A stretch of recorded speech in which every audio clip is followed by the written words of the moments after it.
Hey guys, just before we start the podcast, I want to remind you of the current giveaway we are having with Papa Macros worth $250. Stick around in the podcast or go to our Instagram to find out all the options to enter. Also, don't forget to subscribe to never miss out on the updates and especially the giveaway. Click on the notification bell to be notified when the content is launched and you are informed. Enjoy the podcast. Stop scrolling. Do you want to score yourself $250 worth of Papa Macros meals? Now's your chance. Go to threeog.shop or go to Papa Macros and use the code MuscleTalks at checkout. Go get it now. To test myself.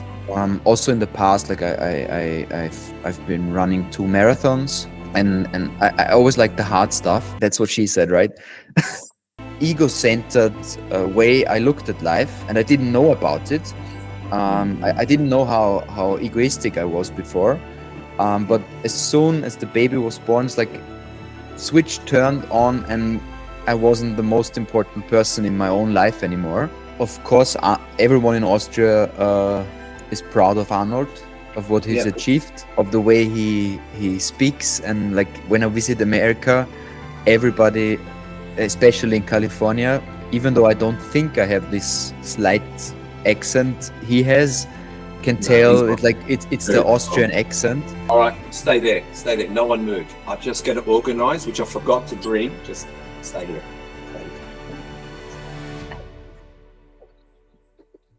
I just got it off the fry pan.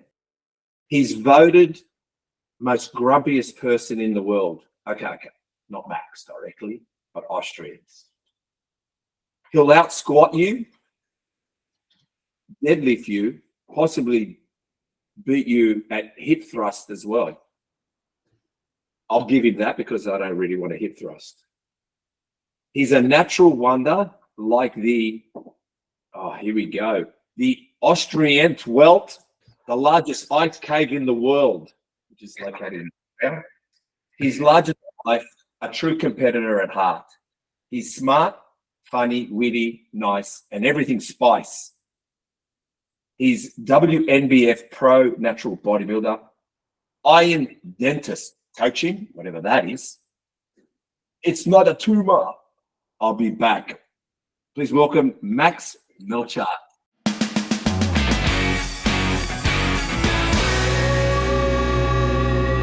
What an introduction. Thank you so much. Yeah. I don't think my best friend could describe me any better. So. And I was looking for best friends on there. I'll tell you, I was looking for them. I was looking hard. So I guess I'm your best friend. Yeah. One and only. The one and only. Well, the fact is, you people are so fucking grumpy. How do you have friends anyway? That's the problem. We live in our small huts inside of the woods, and we grump all day. That's the problem with Austrians. When did that vote happen? And how the hell did you get that vote? I'm not sure, but I think we got the vote for several years. But I think it's... Oh my God, you're consecutive champions. Yeah, we are consecutive champions in being the most grumpy persons all over the world. But I think it's only... They hold on to their grumpiness so well, Chris, that they win consecutive prizes in that. We are super proud. Wow. We are super proud. Being grumpy is something you can be proud of. Being grumpy is something you can be proud of. That should be a slogan. Yeah, it's too long. Yeah. It's like the surname Schwarzenegger. You'll never make it, but with that slogan, I think you'll make it. Yeah. It's super catchy. It is super catchy. I think I'm going to put it on the back of my car. Yeah. I've got it tattooed. Like I've got on the certain area above your bottom. Yeah. I know the area. That's a good area. All right. Let's do it. You know what? I always start. No. I have to start with this. And actually, I forgot one of my props. I'll bring it in a second. I'll bring my prop in a second. I need to repeat the word that I repeated with Kikac, because obviously I didn't know what psyllium husk in Polish or German sounded like again. So how do I say that word again? Psyllium husk. I think it's the Flohsamenschalen. Flohsamenschalen. Is that the one? I think it is, yeah.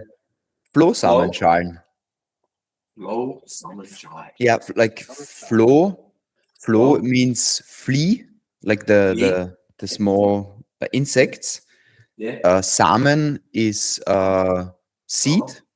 Yeah. And Schalen is like how do you call it? The cover of something, like the Just say it in cover of Austrian. Just say it in Austrian. Schale.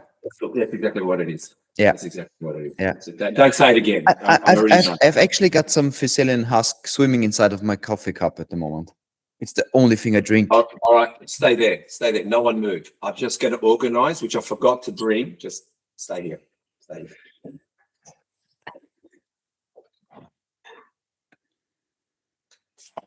Oh.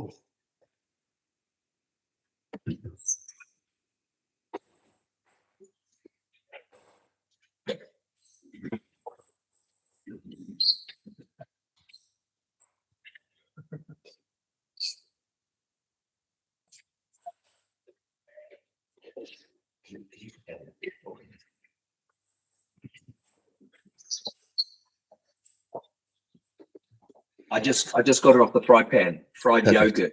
Perfect. I was just frying it. Like if you mind the time difference, you're off to a good start into the day in Austria. But there's not enough oil in it. Caddy told me fried yogurt. I mean, fuck. Yeah. Oh. Yeah, I think Right. Katie leaves it in the right. fryer for a couple of hours. That's the problem. I just fried it quickly, like an egg. Silly me. But let me continue the. I think she meant. Wow, you look bigger already. I look big already. No, Yeah. I've got to really put on some size. I mean, I think It's she like- was trying to say refrigerator, not frozen. Yeah, I yogurt. think. Yeah, but like I think that's what she was saying. Yeah. But I haven't spoken to her since, so I have to assume she meant fried yogurt. Yogurt, I mean, frozen yogurt, fried yogurt, yeah. She's dieting again, so probably she's back to fried yogurt again. You Austrians, mate. Eating this stuff makes me miserable. Okay, you ready to it's go? like- Yeah, and like while you're Alright. getting your lunch, I googled, so that the actual transcription would be flea seed peel. Linseed peel. Flea seed peel is Flohsamenschalen. Bullshine chai. Oh man, it's my Yeah. favorite word. Yeah. I'm gonna have that on the back of my. I'm Oh, gonna I've get got that. so many in I'm gonna get- Austria. I'm gonna get that tattooed on. I'm gonna get that tattooed on my ass. Yeah, you can get one arm Flohsamenschalen and the other being grumpy is something to be proud of. You are. You're gold, mate. You're gold. I tell you, you know what's funny? I've probably been the most unprepared person ever for a podcast. But just having you on, you bring me into line straight away. I'm really prepared. I'm fucking ready to go. Perfect. So I love perfect. it. Like I it's love like it. I love it. I've actually been on a podcast 2 weeks ago. Oh, hang and- on. I'm going to talk and about then- it. I want to know about 4.5 hours what the fuck you talked about. Oh, So sorry. I've got to wait for that. So Okay, here we okay, go. okay, So okay. we've got through. So I like to start somewhere outside of bodybuilding. So I'm going to bring up a topic about the ancient Greek gods, the mythology of these Greek gods. These 12 gods. Let me just say who they are: Zeus, Hera, Mhm. Poseidon, Demeter, Athena, Apollo, Artemis, Ares, Hephaestus. Hephaestus, and I'm Greek, Yeah. and I can't fucking say it. Aphrodite, Hermes, and either Hester or Dionysus, whatever his name is. Right. Max, come on down. You're the next contestant to tell me what each Greek god is. And I'm gonna. So here we go. Let's see. Out of 12 gods, I think I've got Get 'em right. many of them. oh, let's see. It's This like- is smarty pants. Greece is Well, not so far away from Austria, so like I know. You guys come to the north. You come to the Greek islands where my dad's from. My dad's from an island called Samos. my You my guys- parents told me the myth of how I was created, and they told me I was created on Mykonos. Oh, it probably was a tequila as well. Tequila. I flaming think tequila. there was a lot of tequila involved. Yeah, Yeah, a look lot at of my hair. It's classic Yeah. tequila hair. He was conceived in Mykonos, and I think his parents were partying hard and tequila, but possibly just more scotch and nuts, because that's what we eat and drink in Greece a lot of. Okay, so Hey guys, Steve here from Muscle Talks podcast. I just want to say a big thank you for everyone that's subscribed. If you haven't subscribed yet, please do so. Why subscribe? It allows us to get a bigger reach, a bigger audience, and get those that love and have a massive love affair with bodybuilding onto this podcast. Some of the elites, we're talking to them now. We've had some of them already on. So please subscribe and also hit the notification bell. Why? It notifies you when we've launched a new podcast, some great new content that you might be interested in. So we want you to get the very best from us. So please subscribe, notification bell, and let's get back to the podcast. Aphrodite. Uzo, Aphrodite. Aphrodite. She's the goddess of what? Love, beauty, That's correct. Just get it. All right, 1 point. 1 point goes to Max. Aries. He is the god of war. He is the god of war. I've actually got a tattoo of him. Arimetes. He's the god of. Here we go. 2 out of 2. So it's good, this game show, isn't it? Yeah. I don't know. I don't know. Oh, the crowd is. Chris, do you know what? The crowd is Have booing. a guess. Booing, yes, booing. All right. The pussycat's booing. Boo. Meow meow. Arimedes. Artemis. What is the god of? What do you think it is, Chris? No idea. Have a guess. Oh, Jesus Christ. You have a guess too, Max. No. Have a guess. Artemis. Artemis. I should know it, but I don't know it. You don't even want to throw a guess? No. Because, all right. I'll give you this one because you didn't guess. Go ahead. Was the goddess of the jungle, hunting, archery, purity, virginity. Well, we don't know that one. Childbirth. Oh, talking about Mykonos. Anyway, next one.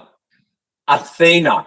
She's the goddess of Knowledge, wisdom. beauty. No, not beauty, Chris. Wisdom and war. Yes, wisdom. Pretty much wisdom. You're right. I'll give you that. So what number? 1, 2, 3, 4. 3 out of 4. Okay. Demeter. Like Goddess of farming and harvesting and growth Which one? of Yeah, farming, agriculture. harvesting, agriculture. Yeah. You know what? It must be a freak of nature that you know this stuff. How would I pull this out? All right. Dionysus. You know, Dionysus is what's the name? Dionysus. Is it Kevin? I don't know. Yeah. Dionysus is called Bacchus. I know the name, but I don't know what she stands for. Dionysus. God of fruitfulness and vegetation. Oh, it's like almost the same. You could call it agriculture as well. I'm sorry, mate. This is a tough game show. This is a. They needed lots of vegetation and lots of agriculture in Greece, in ancient Greece.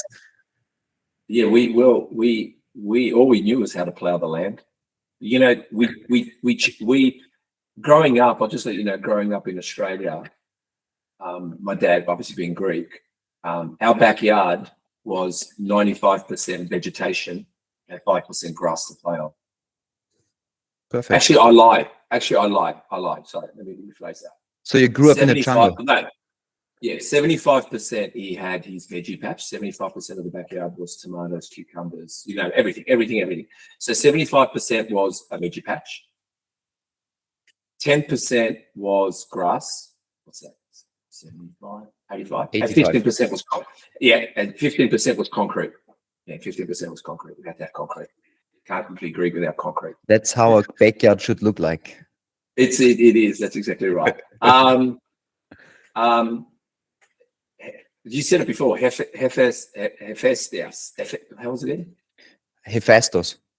Hephaestus. What is called Hephaestus? Yeah, I think it's like the boy. You have me talking English here. He's like Yeah. for Oh, well, let me have my for fried crafting yogurt. for crafting iron, for crafting steel. I'm not sure if they had steel in ancient Greece, but like he's making the tools.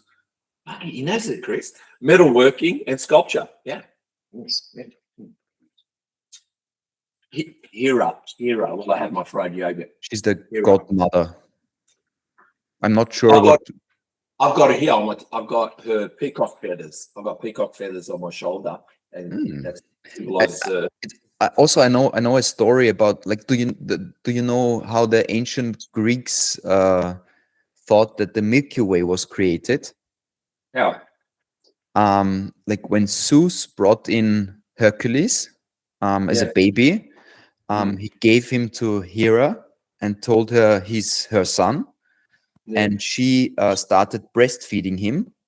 And as soon as she started breastfeeding him, she realized that's not her real son. And she tore him off.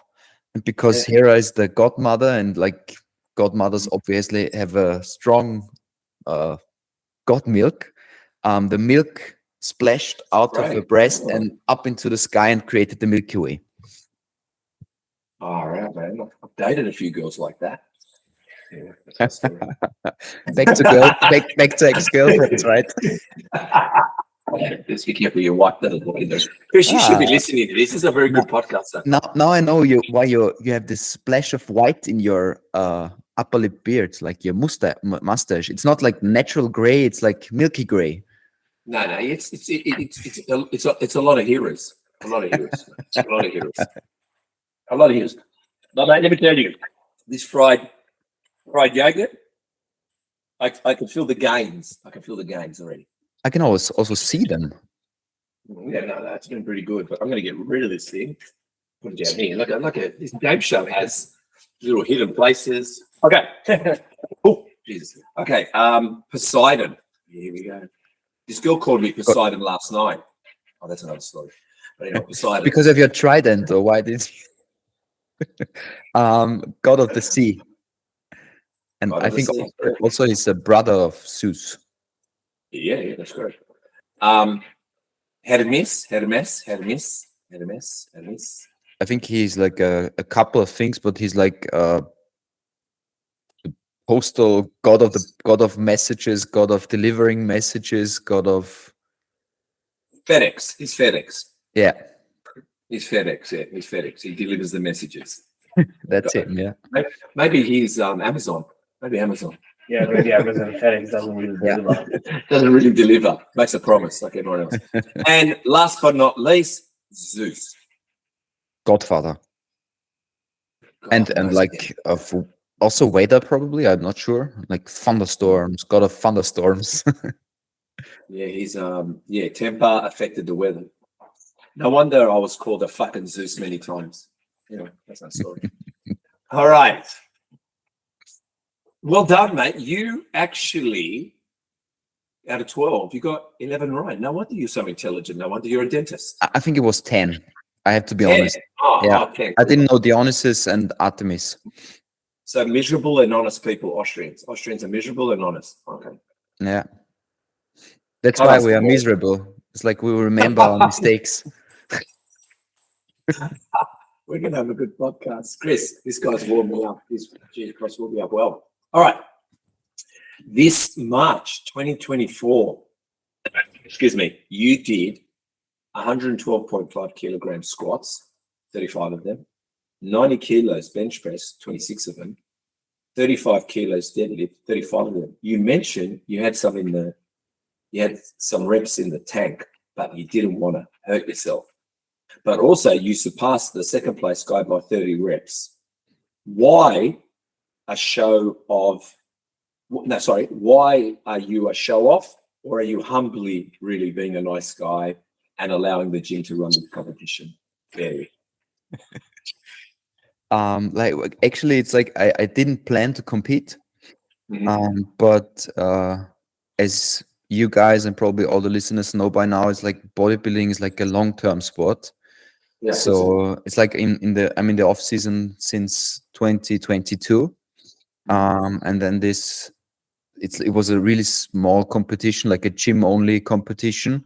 Yeah, it was a Um, gym-made barbell battle with two groups, and actually, you guys Yeah. were basing it on your body weight size as well. Yeah. It's like there were two groups. And one of them was like classic powerlifting with IPF rules. And the second one was a rather bodybuilding group. And 1 rep max. Firstly, I'm not strong. I'm not really strong. And secondly, it's like I don't train 1 rep max at all, actually. So I was scared of hurting myself. That's why I competed in the second group, and I didn't know what to expect because, like as you mentioned, the rules were like depending on your body weight. And weighing around 90 kilos at the moment. I didn't think I was made for the competition. I thought that the guys weighing 65 or 67 kilos would be way better. But yeah, turned out quite well. Yeah, no, I noticed that. I mean, like I said, either you're a show off or you humbly just competed nicely and wanted to play fair, which something tells me It's like I'll keep that. I'll keep that to the end, just in case we lose our friendship early in the piece. yeah, honestly, it was like not showing off, not being humble, but just having fun. It's like Compared, it was already burning. I could feel like if I did 3 or 4 more reps, I would possibly hurt myself. And so like in the squats, so like I was close to my max. And I was after squats, I think 11 reps ahead to the second place. So at benching, it's like they started the competition with the lighter weights and moved up to remove a rack every time. So at bench pressing, again, I was, I think, 7 reps over the lighter guys. So at deadlifting, I thought I won't go all out because have you always been a competitive person? Really not. Like No, not at all. And I never What had the changed? urge What to- made you change? I can't tell you. Maybe it's like a starting midlife crisis or something like that. Okay. How old are you, by the but way? Just say let's get your age again. I'm 32. Yeah. 32. Okay. A bit early for a midlife crisis, but if you want, Yeah, I have a very I have an excessive lifestyle. Yeah. You just can't wait. You just can't wait to experience a midlife crisis. So go for your life. Yeah. Go ahead. So like I've always done sports, but I never had the urge to measure myself against other competitors or other sports or like other athletes. But also with bodybuilding, I didn't go into the prep thinking about the competition. I thought about the prep because I felt the urge to test myself. Also in the past, like I've been running two marathons, and I always like the hard stuff, and like that's what she said, right? Decided. Yeah. We'll let them imagine. It could.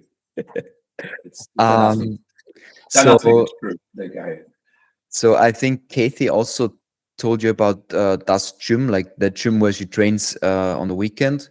It's like a bubble of iron fanatics in Austria. And I got to know a couple of guys who work out there, and they already were in the game of natural bodybuilding.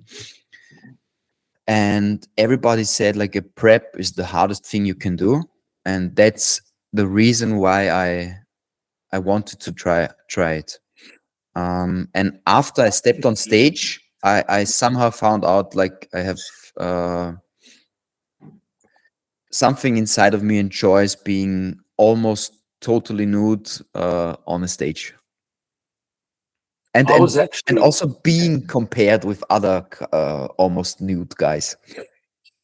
It's funny because I've mentioned a few times on this podcast, excuse me, that about competing. Chris knows that too. But I actually thought to myself, I had this visual of what it looked like from the stage looking out. And then you've got all these beady eyes looking at you. And I thought that must be so daunting. But then again, I've realized as well that let's call it prepped. And I'm going to ask you about this question too. I've prepped for special events. I'll give you an example. I prepped when I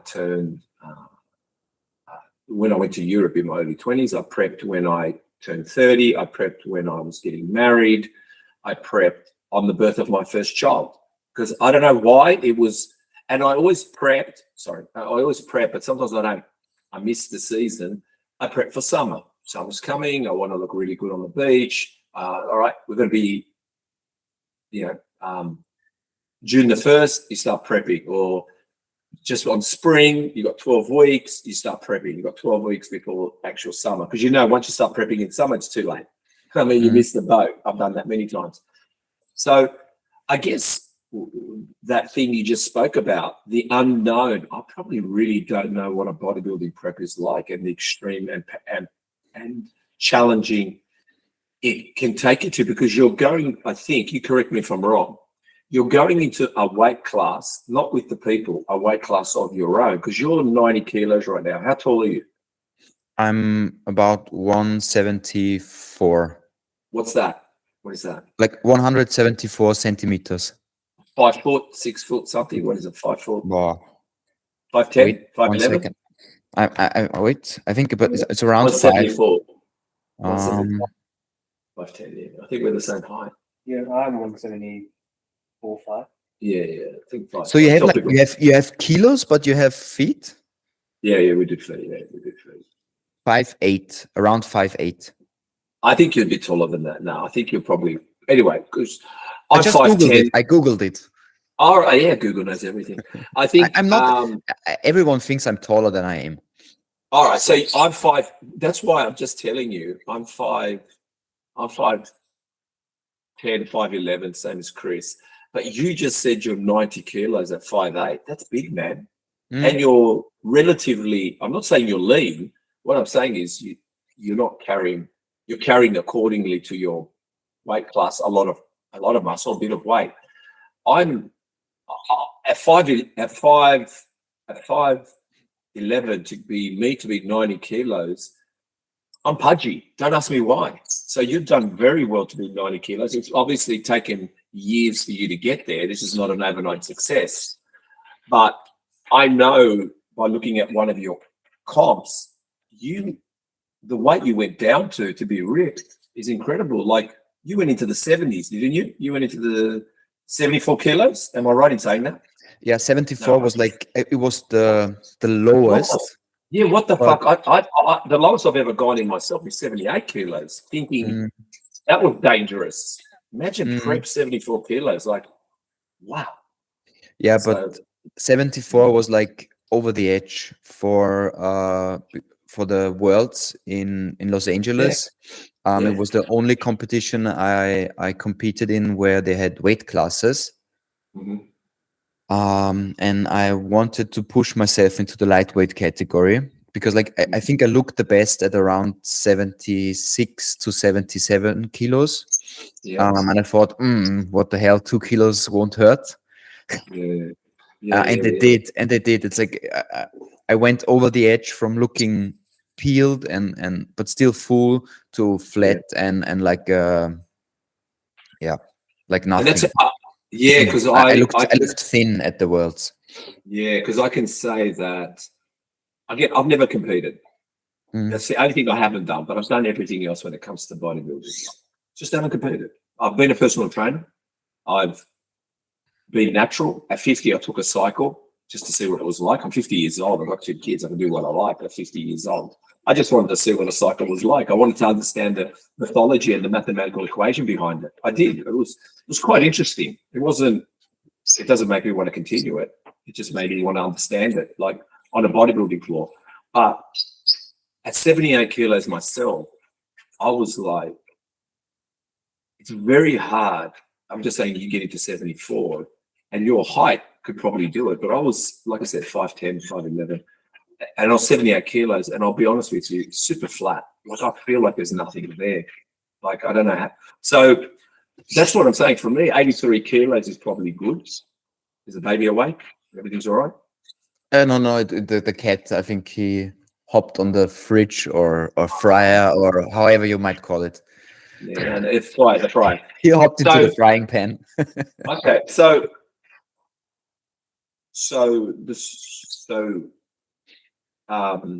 yeah, I think the difference from like doing a summer cut and a prep is that the prep ends when a summer cut ends. A prep begins when a summer cut ends.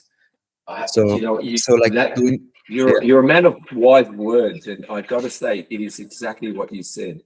If you've entered summer cut, then you're ready to start prepping for competition. Yeah, you're right. You're right. Wow. It's also the same for me with the weight cap. Like as you said, 83. Like for me, it's 81 to 83 kilos. It's easily achievable. Like if I did a mini cut for 12 weeks, I wouldn't feel too exhausted after the cut. I think it's also a weight I could maintain for a longer period of time. But entering a lower level of body fat is something you can't maintain for a long time, and you simply do it to step on stage and present a worthy package on stage. Because like in general life, no one except maybe bodybuilders, but no one else would tell you, you look great at the moment, because you don't. You look sick, you look exhausted, you look flat, because like to get there you have to deplete, and you don't have a lot of carbs. So the only reason someone would do it is to step on stage. And as you said, there's no need to step on stage. You can be a bodybuilder but be a bodybuilder who doesn't step on stage, which is all right. Even healthier. It's healthier.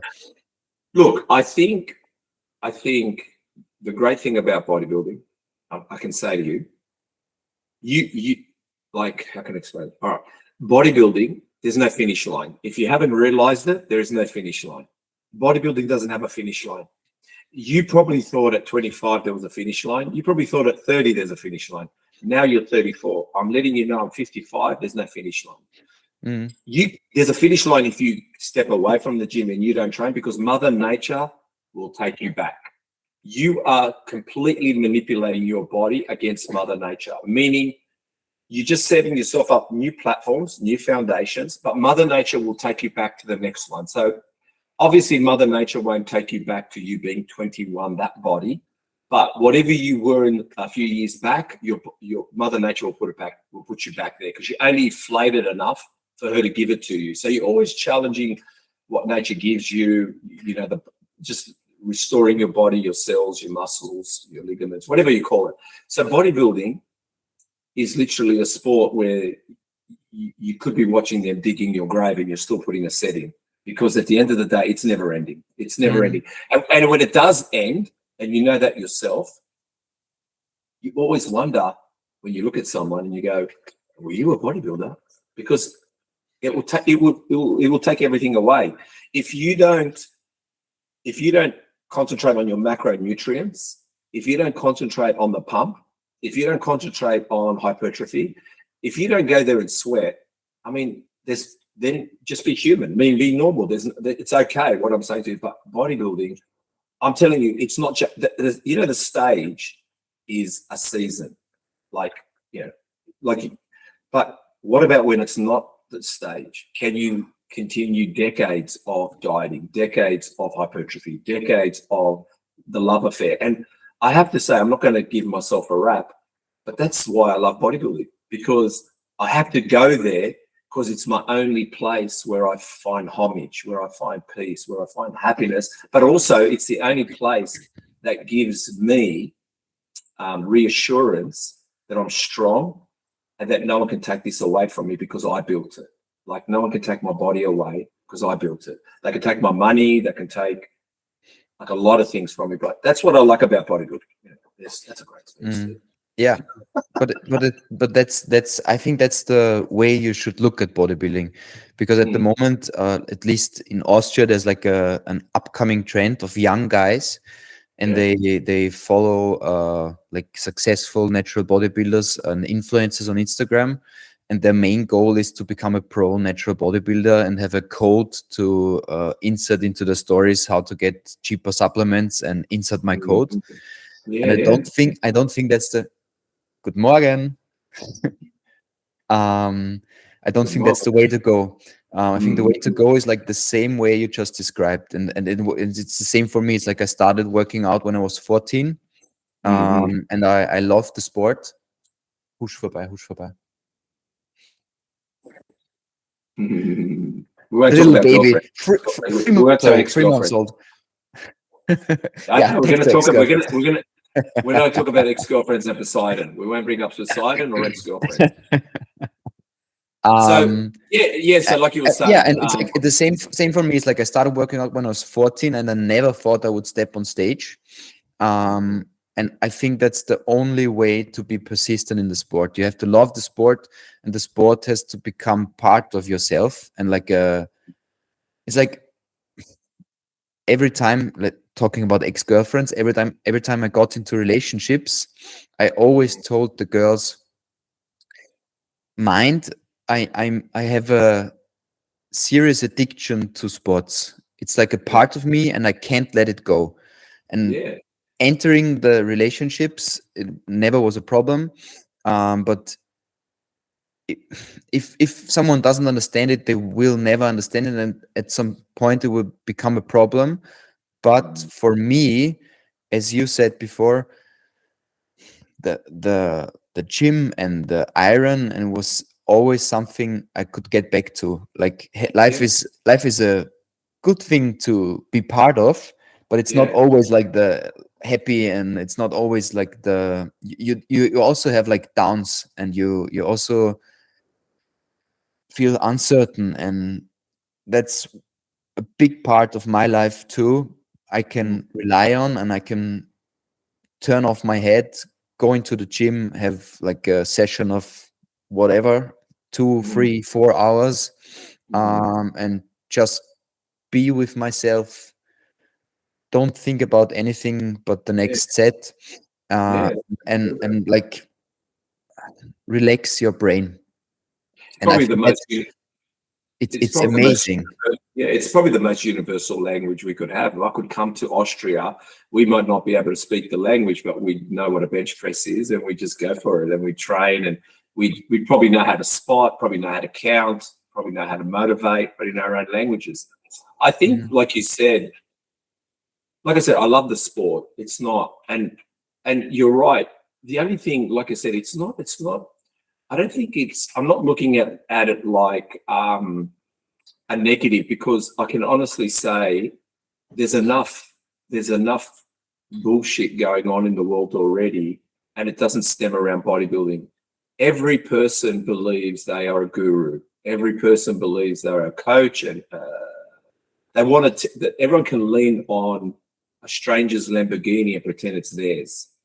Everybody can pretend that they've made it, and everyone can preach God to us, and they can preach everything that because social media, unfortunately, doesn't give us the true context of their background story or the foundations grown. Like I said to you, entrepreneurs, the word entrepreneur is a person that earns 50K a year now. Once upon a time, you had to earn $100 million to be called an entrepreneur and a private jet. Now you can drive a fucking, I don't know, you know what? You can drive a WRX and earn 50K a year, and you're an entrepreneur. So in other words, they've lowered the level of status. I mean, everyone believes because they deliver Uber that they're a businessman. There you go. I deliver Uber. I work for myself. I'm a businessman. So I think it is a big joke out there at the moment. And unfortunately, not because of bodybuilding only, but that joke goes in every category, everywhere around the world in relation to nearly everything and anything at the moment. The only thing they can't limit is people like you that's a dentist, and unfortunately, law, doctors, I mean, you need licenses, but you don't really need a license to deliver Uber. You don't even need a license sometimes to pretend you're a coach. You can say you're a coach with no license, which is quite scary. You know what I mean? Which is quite scary. So anyway, we've got that off our fucking chest, haven't we? We're really off our chest. Yeah, I think we're pretty good. Now, since we've got that off our chest, I want to know about the MC Hammer pants. I want to know about these so-called, well, they look like pajamas, but I'll let you know that tracksuit you wore. Remember that tracksuit bottom, the real puffy tracksuit bottom? The puffy pants with the stripes on it. Yeah, I'll just let you know, back in the late 80s and the 90s, if you go and look at old bodybuilding magazines like Iron Man magazines or Flex magazines or the Joe Wider magazines, of course, you'll see bodybuilders wearing your tracksuit. That's big. Why I've got them. That's why I've got them. Yeah, so can I just say something? You're the only one, by the way. The cats. What do the cats do? No, that's why I've got them. And the cats. Yeah. All right. The cats are like meowing in the background. That's okay. But what I'm saying, you're the only one who's gone retro that far. Gone that far retro. No. It's like Don't tell me it's like that in Austria. Yeah. It's like in the natural, also like in the enhanced bubble in Austria. Loads of guys have this. I'm not sure if that's the international term for them, but they are called million Ollie pants in Austria. Yeah. These pants, then they look like MC Hammer pants. They're actually huge.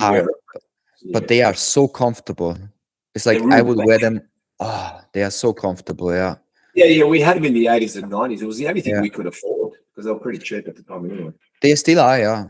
They're not that expensive. I think, so like, I don't know how the comparison to, what do you have, Australian dollars or what do you have? Australian dollars, yeah. But they have to be probably the best leg workout pants you can ever wear. Squatting. Perfect. Everything. Fucking legs. Yeah. The best. Even if you put straps on your knees, it just lets your quads have air. Doesn't matter. Yeah, I think Ronnie Coleman wore them as well. Yeah, Ronnie Coleman. Yeah, I was going to say you look like Ronnie Coleman, but thank you very much. Yeah, thank you very much. Yeah, it's the hair. We have the same hair. It's the color. It's the color, not the size or the hair. It's the color. Yeah, and also with the pants, you can get them in. I think all colors. Just wait a second. Oh fuck! The lighting on the screen was down. No, you're white. Oh, now I see your color. I just have to adjust the contrast. Yeah. Okay. I thought I was talking to Ronnie Coleman all this time, Chris. Yeah, buddy. Lightweight, buddy. Lightweight, buddy. Ain't nothing but a peanut. Go on. Yeah, the pants. Yeah. Yeah. You can get them in every color you can imagine. It's perfect. I love it. My wife hates them because I've got like in the poisonous green. And I'm thinking about getting the yellow ones as well. Well, why not up the ante of her hating you? Why not even go a little bit further? No, she hates the pants. Yeah, that's what I'm saying. Why not go another color? Why not go another color? Push her over the edge. Yeah. I think a little hatred is always something a good relationship needs. Being a little toxic, a little hate. It will take away the misery. Yeah. You don't need to add chili with chili. Yeah. It has to be spicy. It has to be spicy. Well, I did say you were spicy at the beginning, didn't I? So you're a new father. So tell me how that has impacted you, your career, your relationship with your soon-to-be ex-wife, and your and also your free time. Because let's say no more free time, really. But how do you utilize the gym now? Also, your diet, sharing kids' food. I mean, it's just a baby, I know, but boy, are you going to be eating stuff you never ate before? But go ahead. I'm very much looking forward to it. Sure. Well, honestly, as a person, it has affected me in a way I didn't imagine before. Because Right. like when we found out that Katie's pregnant, I had like the typical male reaction. Like at first I was shocked, and then I thought like, there's still time. There's still time. And the whole pregnancy, I was like, there's still time. There's still time. During That's when that's when you go on a world-class trip before she actually gives the baby. That's when you book yourself for a world tour, because that's it. It's like for 9 You months I was touring the world. yeah, that's what you got to Yeah. tell the I met so many amazing people, so many amazing women. yeah. Oh, No. pretty that door to open It's behind like you. I postponed the idea of being a father till the moment of the first scream and the first breath of the baby. And then it was like a switch was turned on, and everything changed. And it was the first time in my life I was confronted with the ego-centered way I looked at life, and I didn't know about it. I didn't know how egoistic I was before. But as soon as the baby was born, it's like switch turned on, and I wasn't the most important person in my own life anymore. Until you go to the beach, then I'll tell you some stories. Well, firstly, let me go into some funny stories quickly. So you're right. Us guys are funny. Even when I bet you any money when you proposed to your wife, she was already telling people the next minute that she's engaged, and you probably took 24 hours to tell someone, probably 3 days. She probably said to you, "Aren't you going to tell your parents?" And you go, "Oh, eventually." But the girls to it. So when she said she's pregnant, no wonder it took you 9 months to register, because that's us guys. Yeah. But the funny thing is, how old is your baby? How old is your baby? She turns 4 months next Thursday, so like 3 So months and 3 weeks. Yeah, the first 3 months, you also, besides some of the sleepless nights, but the first 3 months, you must have thought, "What's my job here? That's not hard. This is not hard. She's doing everything. The baby's on the breast. The baby's got to be with the mother. All you do is change nappies. You go, oh, this is a breeze." But now it starts changing. But I'm going to give you your biggest test. You ready? This is going to be your biggest test. You're going to be at the beach. You're going to be at the beach, right? You and your daughter. You're going to hold your daughter's hand. Okay, you're going to hold your daughter's hand, and you're going to take her to the water up to knee high. And then you're going to see this beautiful bombshell walk past in a bikini. And you're going to forget you're holding your daughter till she's underwater. You go, "Oh my God, Jesus Christ." And then you're going to realize there's no more curving, because your kids will drown. So the good thing for me is like we don't have beaches in Austria. Beaches or beaches? Beaches. Oh, beaches. No T. Right. No T. Yeah, both. Yeah, both. Yeah. So I'm safe. I'm safe, and she's safe. You are safe. Oh, no, you're very safe. Don't come to Australia then. Yeah, but like that's the way she changed me as a person. Apart from that, it's amazing. It's like the biggest life-changing experience I've ever had. But apart from that, it's like I started managing my daily timetable before she was born. So I was lying a bit before. It's like I started preparing, because I knew I had to change my gym time. I knew I had to change the way I work out. So I usually work. It's only because you're smart and you're academic. That's why any other gym bro wouldn't work it out, but you did. You're smart. Oh, that's why you're a dentist. That's why I know 10 out of 12 Greek gods. Yeah, that's exactly it was right. Part of my preparation for being 100%. Greek history.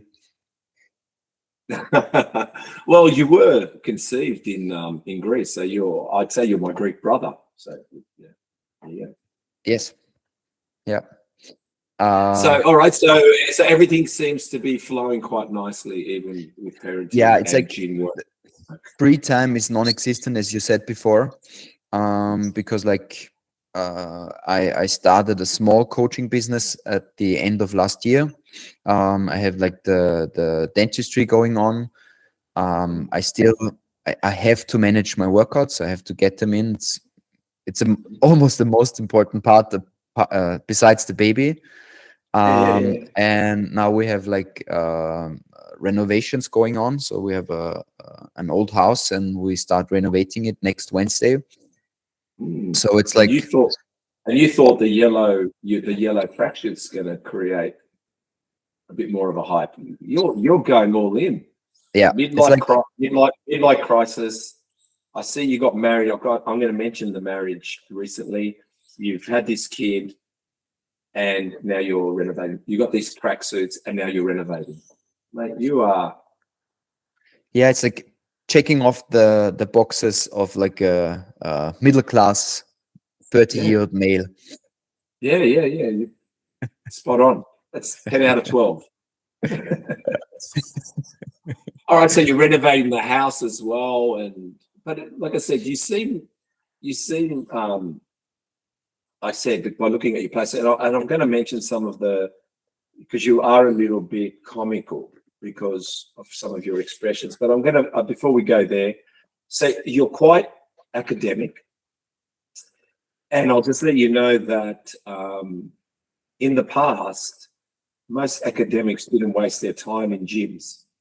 Most were either professional athletes like rugby union, or they played tennis, or they played soccer or hockey, but not many gym bros.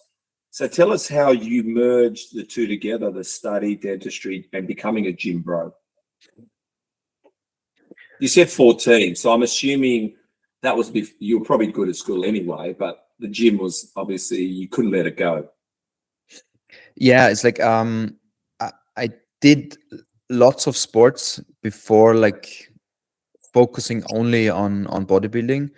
So I used to be an all right swimmer because my mother put me into the swimming club when I was 5 years old because she said swimmers have the best bodies, the shoulders, and the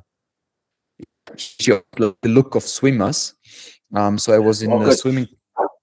Wow, she already knew you were going to be a bodybuilder in the future. So go ahead. Yeah, she like that's why I have the good X frame. Like let's say V taper. X frame is not that good because I have to grow my legs. But yeah, You've so got like some wings on. thank you very much. Thank you very much. Go ahead. I think it's like genetics and also maybe swimming in the past. Yeah. And then I got into like martial arts. I did lots of boxing, Muay Thai, Brazilian Jiu-Jitsu. But bodybuilding was always like in the background because like it doesn't matter what sport you do, like I said, I have been to marathons. It's always a good support for any sport you do to hit the gym every now and then. Maybe do specific exercises, but like I think there's no sport that allows you to connect with the different muscles in a better way than bodybuilding, and using certain muscles for certain movements is easier if you bodybuild in any way. So it's like it's always in the background. Tell me something. I'm sorry to interrupt. Why I'm interrupting is this. Except for playing soccer, and giving it up. So doing nothing. Like you did all these physical sports. You were like rumbling with people, playing against people. How did you go into such a solo sport to find that much joy in a solo sport? That's why it's strange when I hear the Americans and the Austrians and some bodybuilders that were so sporty, but bodybuilding fucking floated their boat. They loved it. It was like, is it that serenity you wanted? Is that what it is? I think for me, it's like I never was a big fan of team sports like soccer Yeah. or any ball game. Actually, like I'm not good with. I have to watch like my that's what she said phrases now, but I'm not good at ball games. Good at At balls. first, yeah, that's what I wanted to say. I'm not Not good good with with your balls. balls. You're not good with your balls, right? Okay. You're not good with your balls, Um, right? but the thing that attracted me to bodybuilding is like apart from running or cycling or hiking or stuff like that, it's one of the sports you can do anytime and you don't need a partner. Yeah, So yeah, yeah. uh, as life progressed and as university got more intense and as I entered the business world, I found out that it's too exhausting and to wait for certain times to do a sport or to be dependent on another guy. So that's why That's true. I was stuck, not stuck, but I intensified bodybuilding because I could go Go on. any time of the day. I had fun. It's like I also had fun with the other sports. But honestly, up until the first competitive prep, I always did other sports as well. It's like I was cycling every now and then. I went for a run, and I did whatever I wanted to do. But the main focus was on bodybuilding. But with the first prep, I thought I wanted to switch only into bodybuilding because I wanted to find out if I was leaving a little bit of progress behind for doing the other sports. I'm not I sure if think it's true. I'm not sure if it's true though, because like maybe I've grown better, but also it's like I'm not as fit as I was before. I, well, bodybuilding, everything.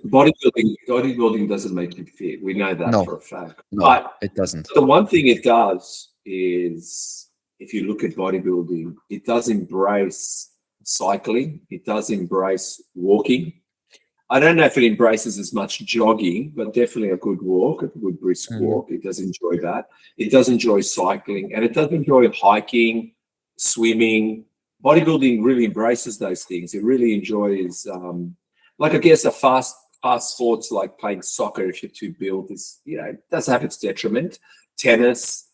You could probably play golf as a bodybuilder. There's no denying that. But what I'm alluding to is, but cycling, like becoming a real good road cyclist, or if you want to go for great walks and hiking and swimming. I mean, bodybuilding embraces them beautifully. Like bodybuilding, it's a great feeling with bodybuilding. true. But for me, the problem is like, as I didn't compete in cycling, but I competed in swimming, but I didn't compete in cycling. But still, I always felt the urge to improve.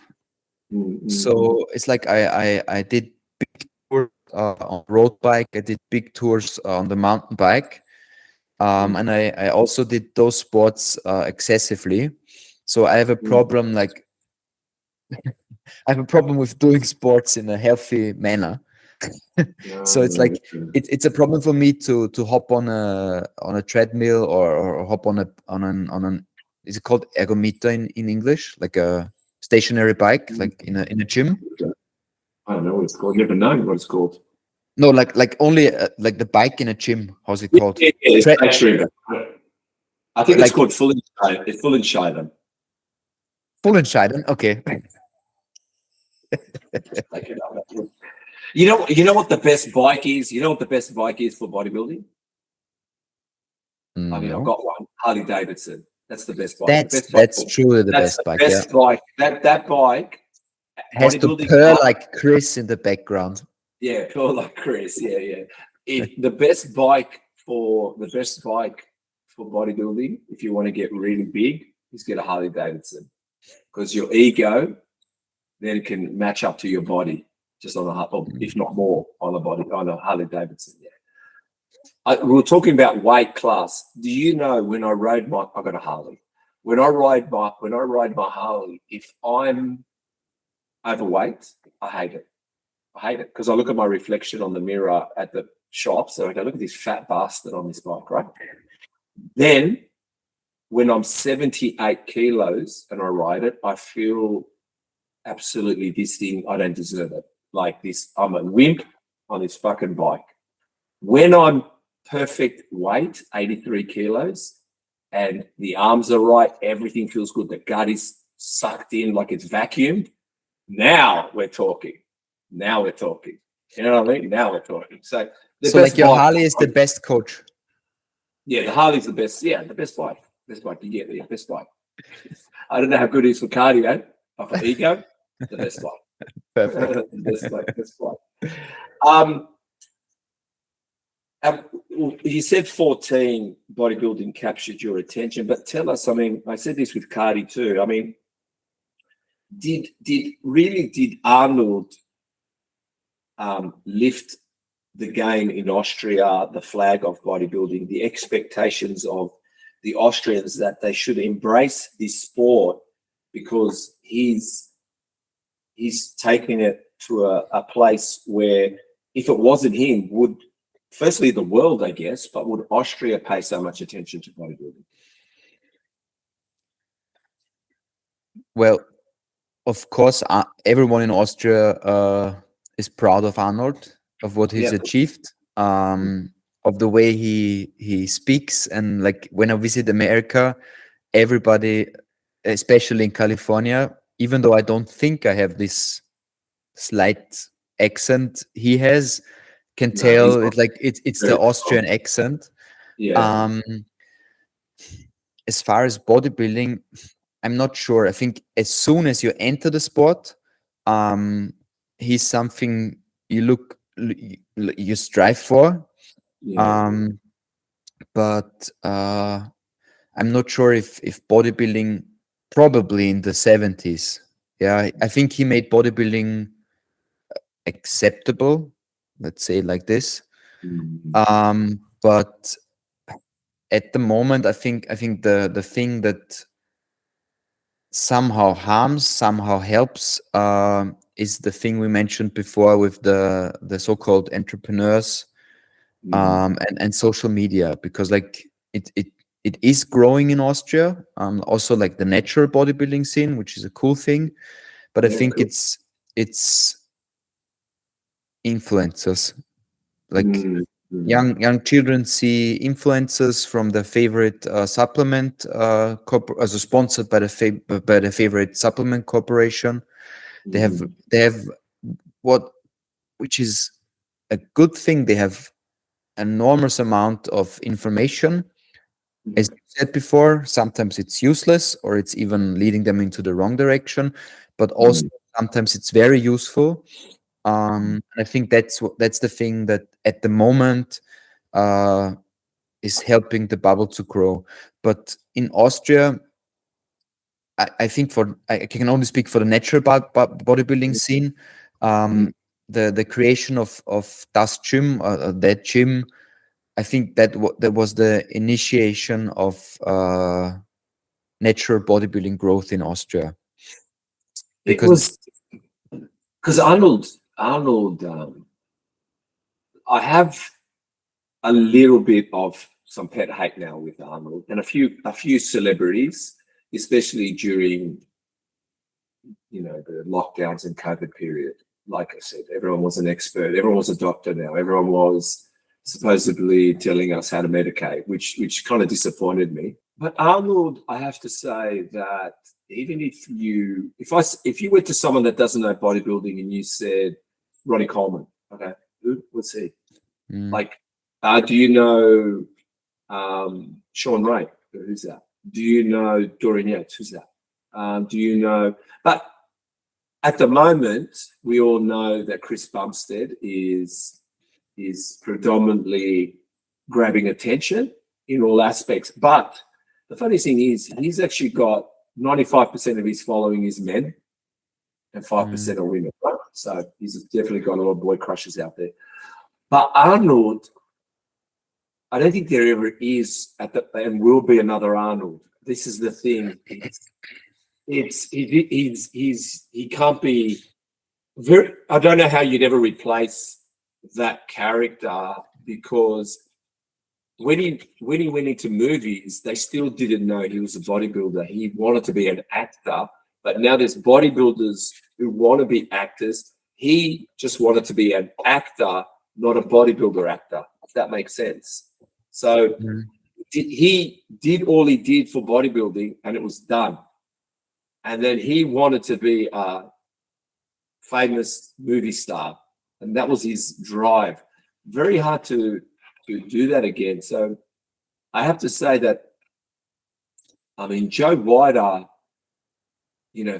found him and elevated him. I was listening to Arnold's conversation at the Arnold's in the UK, and the one thing that Joe Wider allowed his bodybuilders, even though they're on the contracts, was to find their way and their careers in life. So when Arnold said he wanted to be a movie star, Joe Wider basically said, "Go and be a movie star, man. Go and do it." So yeah, it was. He looked after his elite. I don't know how the elite are looked after now, but Joe Wider, I mean, there was probably 2 decades of the same boys up there, and he really looked after them. So Arnold was, I don't know. Do you think he could ever be replaced in this sport? I don't think so. I think it's if him or not, Arnold is bodybuilding it's 101. Like his life is. I watched his documentation, like I think it was last year, and like really seeing it again. There's no other career like his. I think maybe Dwayne "The Rock" Johnson is similar if he goes into politics now, but still there's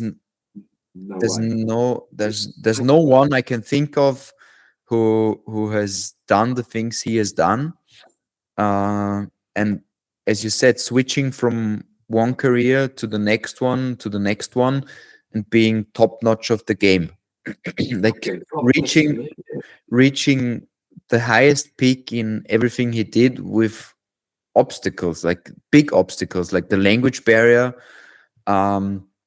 Bodybuilding, he had his genetics, he had the body he had, but for acting and also politics, you have to respect the things he accomplished, because no one else has. You have to, like him or not, you have to pay homage to the fact that bodybuilding today is the top of the umbrella of the names I've ever known. You can mention all the rest, but it's just incredible. And while he's, I mean, not to say I care or not, but thankfully he's alive. While he's alive, they're definitely, like I said to you, there's just an incredible businessman, incredible everything. And I don't know, like when I think I don't know how he did it, you've got to think to yourself how he would have built teams, networks, and trust. It's not just a man that walks in and commands. Like, these directors molded him, but as well they let him grow. So even in the Terminator, I mean, who would have? Was it James Cameron that did Terminator? Who was it? I think so. Yeah. So think about putting that together. That's all right. Putting that together, and then just allowing that accent and allowing some of the one-liners and just allowing it to happen. And even Arnold would go back and he'd study how to be a robot. So he'd say, like, you think Arnold, because he didn't say much, you go, God, that's an easy role to have. But he had to act mechanical, and he did it. He fucking did it. He acted like a fucking robot. We thought he was a robot. Not a robot like this, like I'm a robot. He just, the look, the turn, the eyes, the face.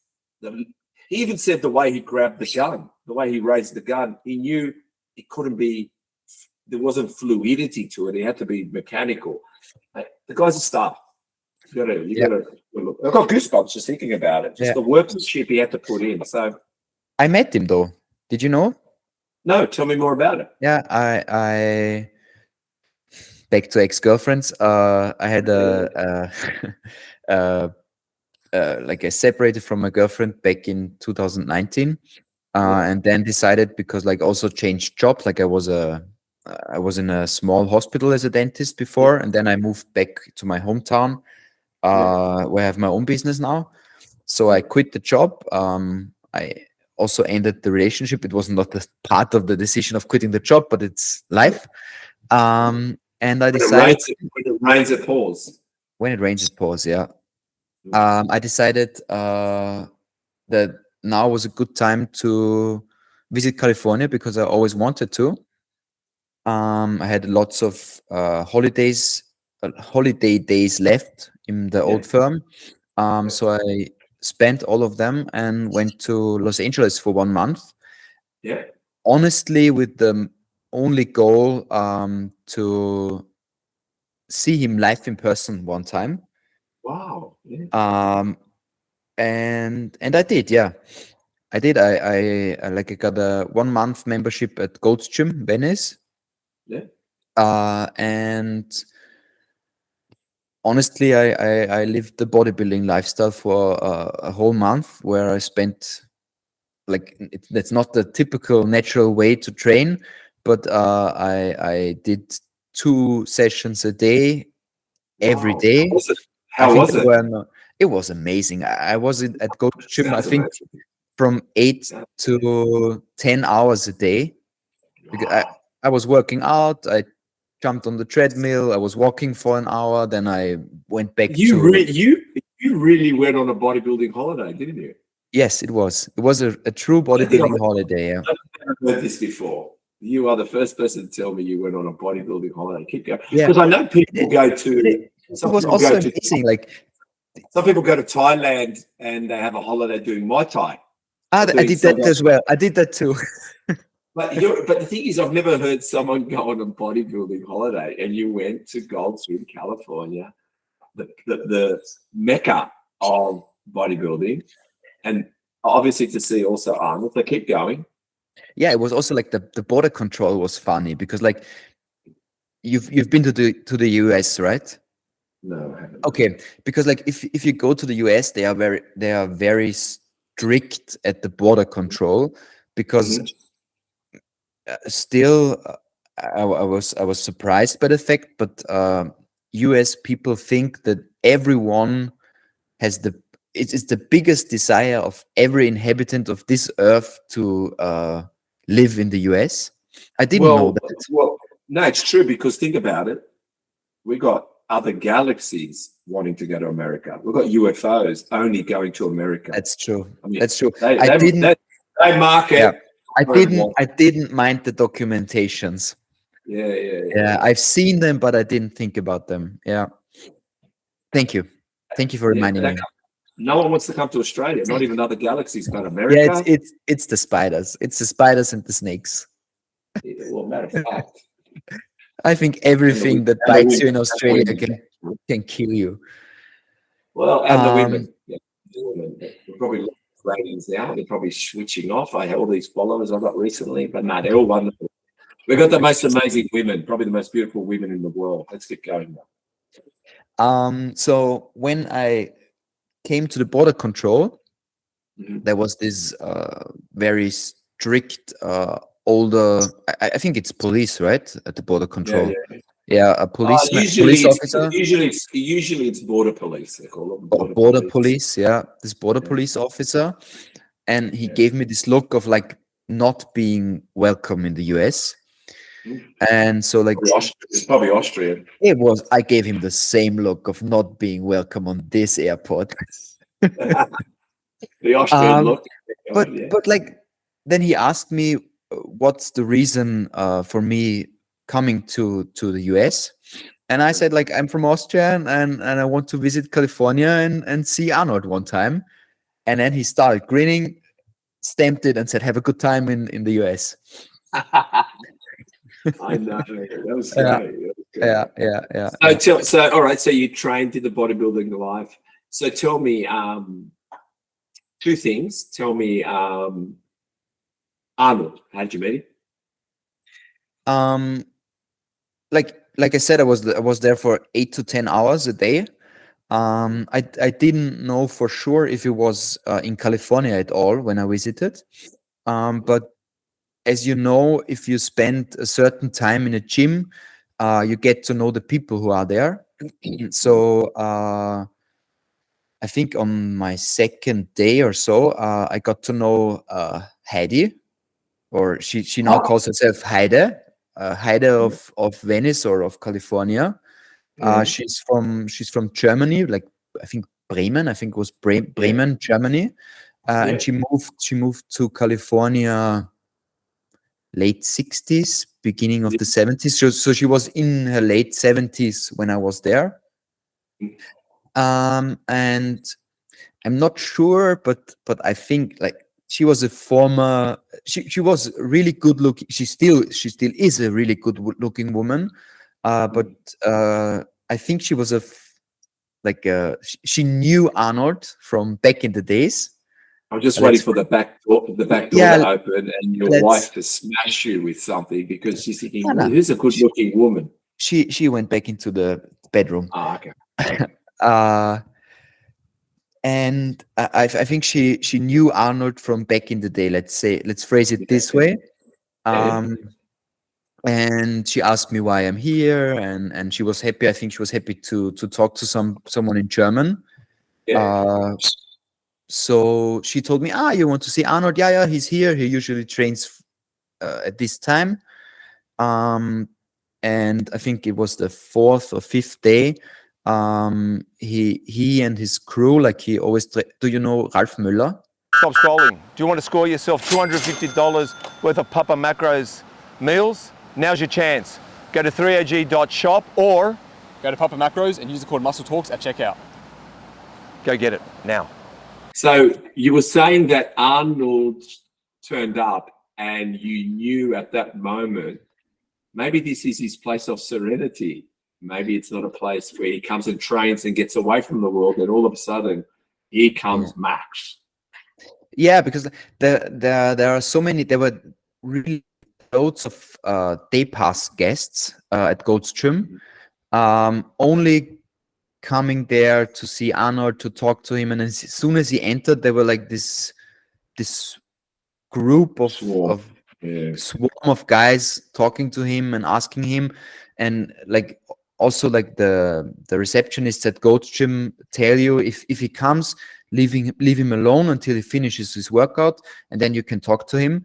But still, as soon as he entered, like the swarm of people talked to him, asked him for a picture, and I could tell he was pissed, because I know if you go to the gym, again, if you are Arnold, you have to be prepared if you enter like a gym to have the reaction, and also like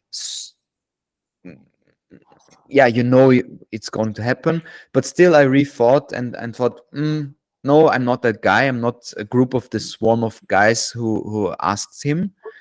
And so they did the workout. I think the workout from 45 to 60 minutes a day, and then they left. And then I thought, like, man, I came to the California. I wanted to have a picture, but still, let me ask this question: what did he look like from far away? Was he what you expected, or was he like, you know, sometimes people in the movies look like they're 7 foot tall and 10 foot wide. And he looks in the movies he looks bigger than he looks in real life. I think he's again with his the age. That's true as well. But I think it says, like, I have to look Google feet again. I think his stats say that he is 6'1".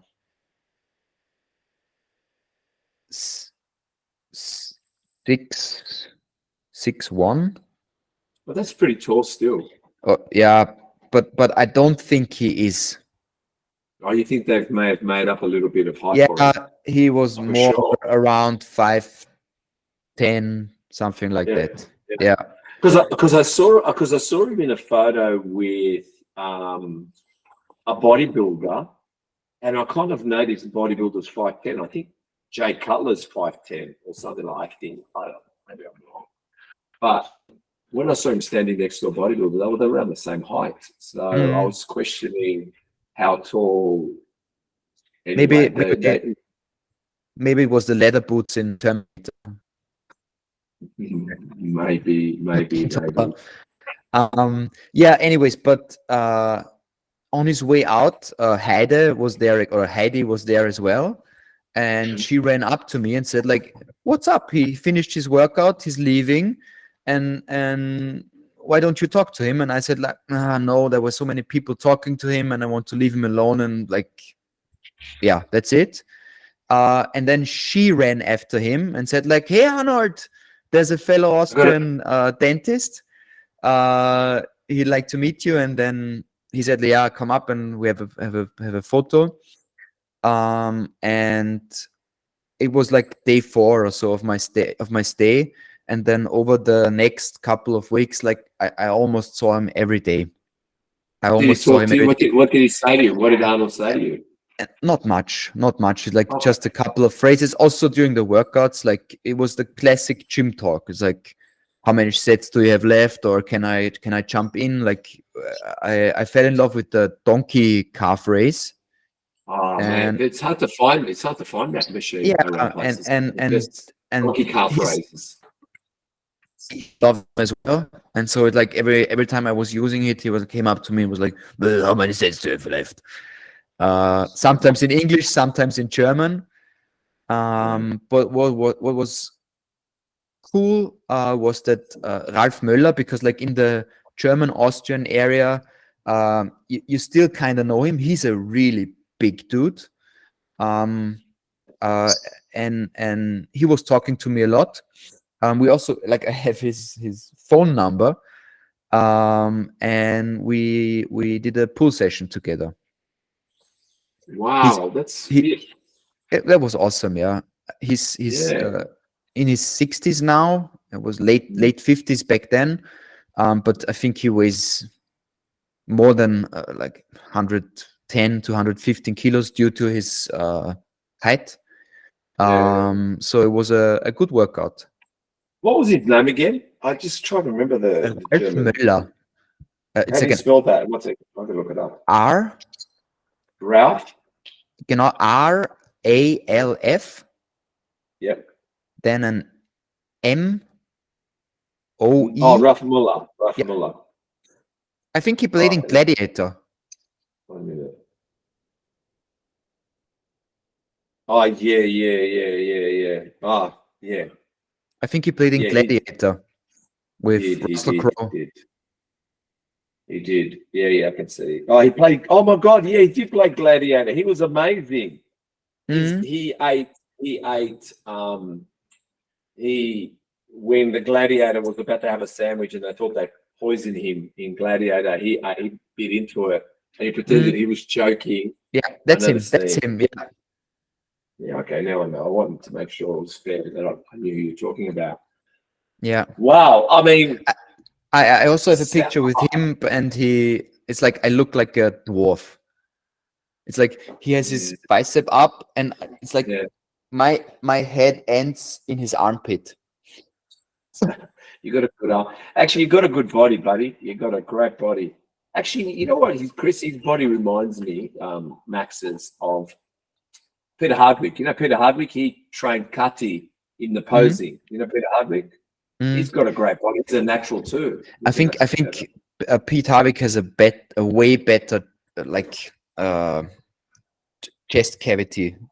Yeah, I think he's smaller than I am, so his proportions look way better than mine, because like I look long and he looks like bulky. He's 5'6", I think.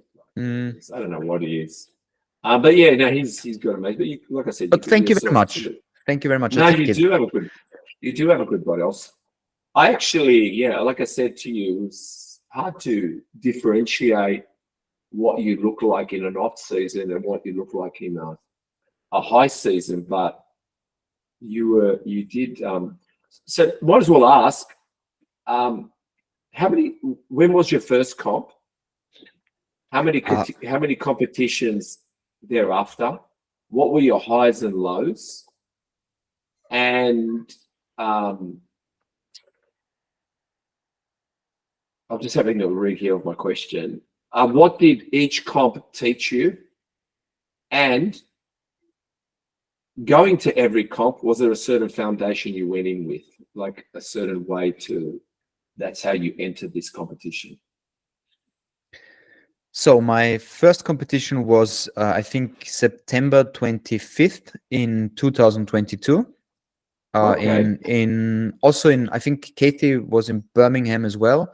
It was in Birmingham as well in the UK, with an untested federation, the PCA. So when it says untested, you could be enhanced if you wanted to be, and not enhanced. Yeah. Okay. So it's Yeah. open playing field. Open playing field. Yeah. Yeah. But they have like a specific first timers competition. Like the competition is only for first-time athletes. And the past has shown that good natural athletes can place well at the PCA in classic bodybuilding, not in open. Like they don't have classic physique. They have classic bodybuilding classes. The open classes are unachievable for natural athletes, but in the classic bodybuilding classes, yeah, natural athletes placed well in the past. Then afterwards, I did I did 5 competitions in the first season. Like I did 4 more competitions after the PCA first timers. Yeah, that's true. What being that you've waited so long to compete, did you feel like why did you wait? Did you love it? Did you get on stage and think this is it, I love it? I immediately loved it. Like beforehand, during the whole prep, I always thought like I don't know what to expect because I didn't do it for the competition. I did it for the prep. And like the entrance of the PCA stage was like from a cellar, like you went upstairs and entered the stage, and I was standing down there and I had the same thoughts I had during the whole prep, and I always thought like I don't know what to expect. Either I like it, or I'm nervous or scared or afraid. Or the third possibility was like I could think, man, you're a 30-year-old dentist. What the hell are you doing? Like quarter naked in brown tone, dance or like presenting yourself on stage. Yeah. As soon as I entered the stage, I loved it. I really loved it. Yeah. I wasn't nervous at all. Like, yeah, you are nervous before a competition, but it was not a negative nervousness. And I knew I had found something special for myself, and it remained the same over all the competitions. So like I don't had any real lows, because over all all competitions, even though I placed well, I didn't have the drive to win. It's not in my it's not in my nature, even though it doesn't make you like a good competitor. Usually I enjoy being compared and I enjoy the competition, but I don't mind if judges don't see me on first place, because what I learned over the course of the competitions is that everyone backstage and everyone looks great and everyone deserves a placing. Yeah, and just because Go on, I'm now listening. yeah, I think especially like I had the chance to enter the Natural Pro League in my first competition, and I noticed it. especially Was that the WNBF Pro League? yeah, National Bodybuilding? like my 2023 in 2023. in 2022. It was Go. yeah, 2 years ago. It was in Los Angeles again. So my wife had the joy of joining me on my second trip to Los Angeles. And especially the pro leagues, everyone trains optimally for themselves. Everyone ticks off the boxes. Everyone is hitting his macros if he tracks. Everyone is hitting his proteins. Everyone is trying to hit his regeneration. So entering the pro league, it's not really about how much effort have you put in, but what was given to you by nature. Like it's mainly about genetics. Every pro has their ups and downs and good parts and bad parts, but mainly they are all balanced. So in the pro league, there's no way of really influencing if you can reach the top. You can do the best to improve, but if a genetic freak is there, you probably won't beat him. So it's mainly, I don't think if you are in the pro league and you don't have the freak genetics, I don't think it's a good quality to have the urge to win. So that would be very hard for me. Can you compete, Chris, but compete for the sake of competing, or do you compete to win? No, compete to win. You compete to win. Yeah. Well, Max competes for the sake of competing, I guess. I'm just saying, most people would say win, myself too, but I can understand now your comment about getting through prep, because I think I don't understand that. And I think that is between the men and the boys. Makes the difference between the men and the boys. But I listened to the podcast with Pete, and I think he said something similar. I think his main reason is for competing is like to be in the audience's head and like to get the audience's attention, and to, even though if he doesn't win, I think there's not many cases where he didn't win, but even if he didn't win, he was the one the audience had remembered after leaving the competition. And I think that's the thing for me, what I like so much about bodybuilding is getting a crowd's attention, because back in my early days in life, I always had the idea in mind that I wanted to become an actor in some way.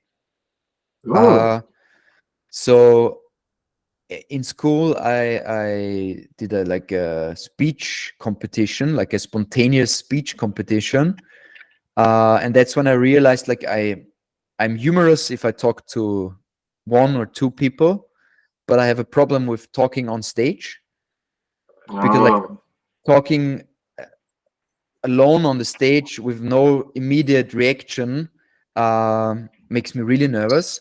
So maybe why I like competing so much is because I found out there's another way to entertain people, and that's being naked on stage and presenting your well-formed body. It's true. I think that's what I think. I think there's certain people that, because you've got to listen to the podcast we just launched, podcast 41 with Philippa Ferreira. Just have it, if you get a chance. It's quite a good podcast. But she's an entertainer too, but she needed more. I think when COVID happened, even if it was competing prior, there was no more. The entertainment world was suffering, so much she needed to get on stage again. So she utilized competing on stage, which she did before, but more so now. And she's done very well herself. But I have to say that, like even Peter Hardwick, he's a very shy guy. He's quite an introvert. But when he gets on stage, everything changes. So this is what's strange. It's like the stage is it either can make you or break you off the stage. And you don't know what to expect. Because I wouldn't know either. As you said, you can't tell by someone's character, because like I'm an outgoing person. I like talking to people. I like having fun. I also like to live life. But still, it could have happened that I enter the stage and I'm unable to move. I'm unable to smile.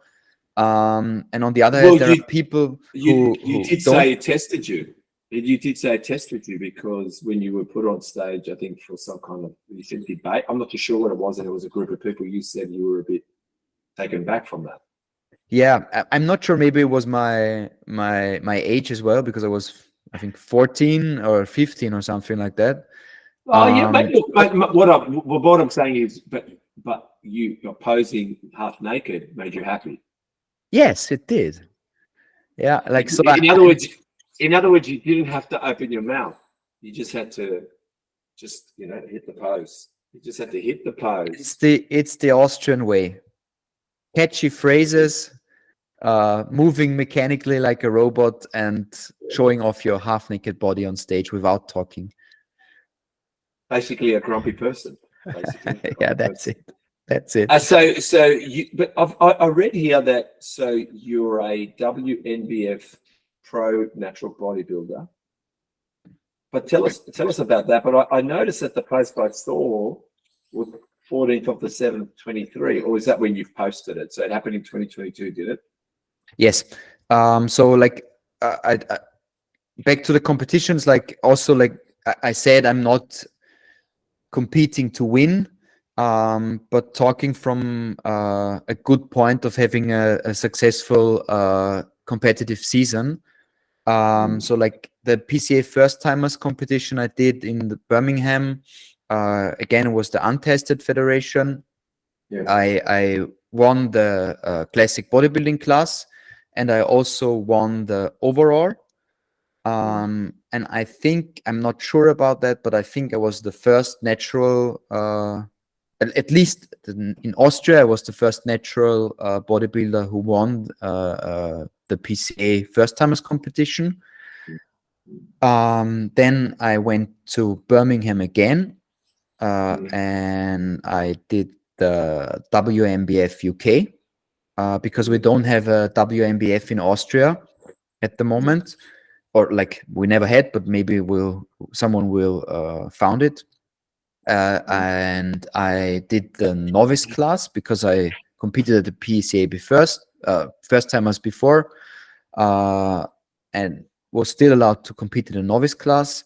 I won the novice class at the WMBF UK, and I also made the overall at the WMBF UK, because to become a WMBF pro, there has to be a certain amount of competitors in your competition, and I think a certain amount of classes in your competition. So that's where I got my pro card at the first natural competition I did. Then I went to Hungary for the IMBA, another natural federation, IMBA Hungary. I did bodybuilding short and classic physique. I placed second in bodybuilding and first in classic physique. Then I did the IMBA European Championship, where I placed second in bodybuilding. So I'm not current because there has been another European Championship, but I was the vice European champion in 2022 in bodybuilding in the IMBA. And the last competition I did were the WMBF Pros, where I pokered to enter the lightweights. I pushed my weight down for 2 kilos. And then they decided that there were too many lightweights. I think there were 13 or 14 lightweights and only 6 middleweights. And they moved the 4 of the heaviest lightweights back into the middleweight category. So you asked me if there was anything I learned from the competitions.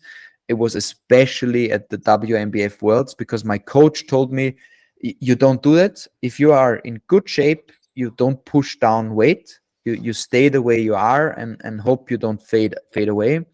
You look and you hope your look doesn't fade away. But I still pushed down the weight, and I regret it, because I placed I think there were 10 or 11 middleweights, and I placed 6th. So like I was in the middle of the pro league at the world championships which is all right for me. Mhm. But still, I learned from this competition, if I am in stage, uh, if I'm stage lean, there's no way I will ever again push down to make a weight class. First of all, they can change it the way they like it. And second of all, even though if I would have been one of the lighter middleweights, I think I could have placed better if I brought my full look and didn't bring this flat and skinny look I brought with 74.5 kilos. Yeah, there's a lot of that. So tell me, who's that blonde guy, the older guy? Is that your coach? Which It's in your photos. There's a guy standing next to you. He's no, older it's my than you. father. Is that your My father? father, yeah, I the didn't one know. with the silver grayish hair. Yeah. It's my father. That's my father. I did not know that's your father. I Mm. thought that was a coach or something. No. My coach was bald. Okay. Yeah. Well, that's your dad. I Yeah. think it was. Who's the guy that's next to him? But it's your dad. Obviously, you've Yeah. got a great relationship with your dad. You must Ah, respect him. amazing. Yeah, I think your he's dad, one of the does main reasons I got this addiction to sports. does he bodybuild with you sometimes? Does he come to the gym and train? Yeah. At the moment, the times we train together like are getting less at the moment because he decreased his workouts. I think he works out 3 times a week at the gym at the moment. Uh-huh. And there was a period when I was younger, and he was younger as well, of course, Yeah. where I was striving to reach the weights he moved. And then there was this turning point where I became stronger than he was, and he was still fighting and battling to match my weight or to match my reps. And now for me, he can always train with me because I have the best workouts, but he doesn't want to. It's like he's like, nah, we have to move so much weight on and off the bar and on and off the machines, and he doesn't want to. But It's I hard. think It's hard training with your son. Let me tell you, my son too. I know it's not. When I say hard, it's not hard. What hard is just keeping up with it all because there's I, a new sheriff in town. yeah, I think the main reason why he's sometimes avoiding it at the moment is because he knows he would push himself, and he's turning 65 in September. And I think he's also scared of hurting himself because he know he would push himself, and he's scared of pushing himself over the limit. And with 65, he has to keep his regeneration in mind. Then Even tell though I me, would not push him, it's like I would be happy if we train together every day. dads are competitive with their sons, regardless. We have to Mm. be. It's just how we're built, or some of us anyway. I saw on a post, I think the 20th of the 8th, 23. I'm assuming it was just before your wedding. You guys were doing seated rows, and I think this was part of your preparation for the wedding. So you wanted to have I saw your dad was in the photo of the seated rows. You were in the seated rows. Like you did you get married in 2023 in August? Yeah. And did you train to look your best for your wedding?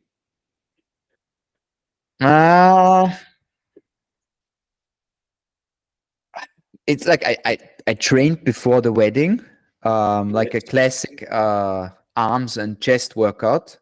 Yeah, of course. But I didn't diet for the wedding, so I was like at my highest weight, and I had to be very careful because I don't have like a handmade suit, so it's very risky if I train too hard before the wedding because I would not have fitted into the suit.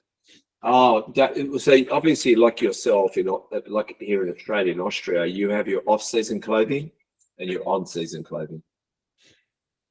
So you have I try to have only one but it's problematic because like in the off season, if you like in the off season you can't wear shirts or suits that fit in the in season, but it's like usually I wear wider stuff which gets a little tighter in the off season and looks like a curtain in the in season. Oh, I know when it's the in season or the on, whatever you want to call it. The worst is with bodybuilding is when you don't fit nicely in your suit or the suit's fucking too tight. Those two are the biggest pet hates. Like when you're bodybuilding, you want that suit to be like tailored. If it feels tailored, you're training well. Diet's good, training's good, suit is good. But when that suit feels like it's somebody else's suit because it's fucking too big, and you feel like you're dressed like the bodybuilders in the 70s that wore the big suits, that's when you know you've dieted too much and you're not even competing. And then when you can't fit into the suit, you realize you've bulked up too much and don't go to anyone's wedding. Especially not your own. Not your own, your own. So I've noticed, well, you guys, hang on, I'm going to go on off topic now. I just want to find the off topic question. Where is it? I'll find it. Oh, yeah. Oh, no, not that one. Jesus Christ, got so many questions. Well, I think I know the question I wrote. Austria is in an election. Is this right? Come again? You got an election coming up. Is that correct? Yeah, this fall, yeah. I know. Yeah. And apparently Yeah. there's protests. There's protests happening for this election, apparently. Is that right? I think there are protests every time there are elections. There were, I think, but still, I think it's one of the first times over the last couple of years where now it's getting tough with the English phrases. Like English phrases and politics have been stuck to the backside of my brain ever since I left school. Just I think perfekt, dann spreche ich aber jetzt Deutsch weiter. Das ist dann kein Problem mehr für mich. Ich hoffe, ihr könnt mich auch gut verstehen. I agree with you, man. The politics in Austria has to change. No, it's like one of the first times like the leading parties have stayed for the whole period, because the last times there were always like protests and they mismanaged and they put down their, like, is it called leadership? Do you think I'm gonna pose you this question for all of us. We're gonna debate it quickly. Do you quick think politics that, debate. yeah, why not? And you can say it in German again, because you just told me everything in German, Chris, so I understood everything.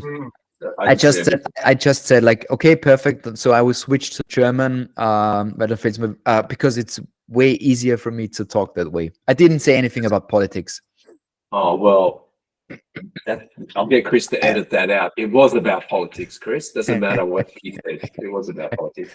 It was about Facilius Husk. Facilius Husk. Yeah, that stuff. So tell me something. Do you think we really have different political views in different countries, or do you think we're becoming one big shitty global political world where that countries now are just abiding to, like, in other words, it's becoming one big united, look after each other political world, and fuck us? Does that make sense what I'm saying? Yeah. But I'm not sure how the political view in Australia is at the moment. Well, our political view is in America. In Australia is about to get what America's doing. It's no different. Yeah, I think it's close to the same in Austria. That's what I'm saying. Like, I don't think that the political direction where we're heading is uniting the countries, but it's rather the opposing direction. I Unfortunately, I unfortunately. think, yeah, I think what it's doing is it's uniting the politicians, and they're all sharing where they bought their Armani suits from. They're all talking about where their discount codes are. Like these politicians are all in each other's pocket. Yeah, and I think it's yeah, it's all babblish what I'm saying, but the way I see it is the shocking way of history always repeating itself, because like people get like they think about their own take, and don't think about the globalized world we live in, and move backwards and backwards, and try to keep the things they have, and keep everything else out, until there is a big crash one day. Then for a couple of decades, everyone is thinking about the whole world and how globalized we are. And as soon as there is the peak of wealth, and it starts decreasing again, everybody gets scared again, and they turn inwards. Yeah. Yeah, it's shit. So since we've gone into something a little miserable, can I ask, how's Kati? Like after the bodybuilder. Yes, Kati the bodybuilder, of course. Yeah, she's prepping. Yeah, because my wife is also called Kati. Oh, okay. How How is Kati, your wife, going? Firstly, alles gut bei euch? Yes, she's fine. oh, good. And how's Kati going? yeah, Kati is prepping again. Yeah, I didn't expect it, because I thought she would go into a long off season again, but she decided to step on stage this year again. I think maybe I'm not sure. I haven't talked about her reasons with her, but it's a possibility because the DFAC, where she competed in Sydney last year, is having the Worlds in Munich this year, so in Germany. And usually the DFAC choose I wouldn't say strange, but like really hard to reach locations for Europeans, because I think it was for last year it was in Sydney, which is quite difficult to reach from Vienna, or like at least it's far. It's not difficult to reach, but it's far. Yeah. And the years before it was on the Cayman Islands. So having the chance of competing at the natural bodybuilding world's competition in Germany is rare, because like usually the federations have their bases in the US, or I'm not sure where the DFEC is from actually, but maybe it is from Australia, but I'm not sure. But it's usually far away from. I think it's UK. I'm not yeah, probably, but I'm not sure, because they have lots of like the what they call it, BNBF. It's called BNBF. It's the DFAC. Well, make sure you say hello to her. I don't know who's going to. I don't know who's going to give her Tim Tams at the end. The Tim Tam biscuits we had after the comp. Did you see the video where I gave her the biscuits and we had? Yeah. You talked about them in the podcast, and you delivered. Yeah. The Tim Tams, yes, we did deliver. I will be there. I will be there, so I will bring her some cookies. Bring us some cookies, man. And videotape it and send it to us as well, and we'll post it. I will. Please. So I've noticed you've got a fascination, and maybe that's why you want to build big legs, but you really push heavy on legs. You're a big, heavy squatter, front grip, squats, rear on your shoulder press, squats, and also deadlifts. You like to push the limits there, I noticed. Yeah, it's like, because at the moment I don't have a coach, but with ending the coach-coachee relationship, I asked my coach for like because he changed to lifestyle clients now. He doesn't do that much comp prep coaching anymore. I asked him for he was a really intense comp prep coach, and he prepped lots of athletes. And I asked him what, in his opinion, was the best way for me to improve, or where I should focus on. And I'm a rather balanced athlete with. Mhm. I'm a little weak. I wouldn't say weakness, but a little imbalance from upper to lower body. Yeah. So like my main goal in the off season is like to grow the legs, and Yeah. the task every bodybuilder has to grow overall, like increase muscle all over the body in order not to lose the balance I have. And I'm not sure if I'm strong, but I'm not weak for my weight. So actually, that's, on the one hand, it's a cool thing because it's fun to move around big weights. On the other hand, sometimes I wish I would be weak as hell, because the best thing a bodybuilder can achieve is like muscle failure with little Yeah. weights. I wish I could do the RDLs with 110 kilos and Yeah. have muscle failure. But yeah, I have to push the weights up and up and up.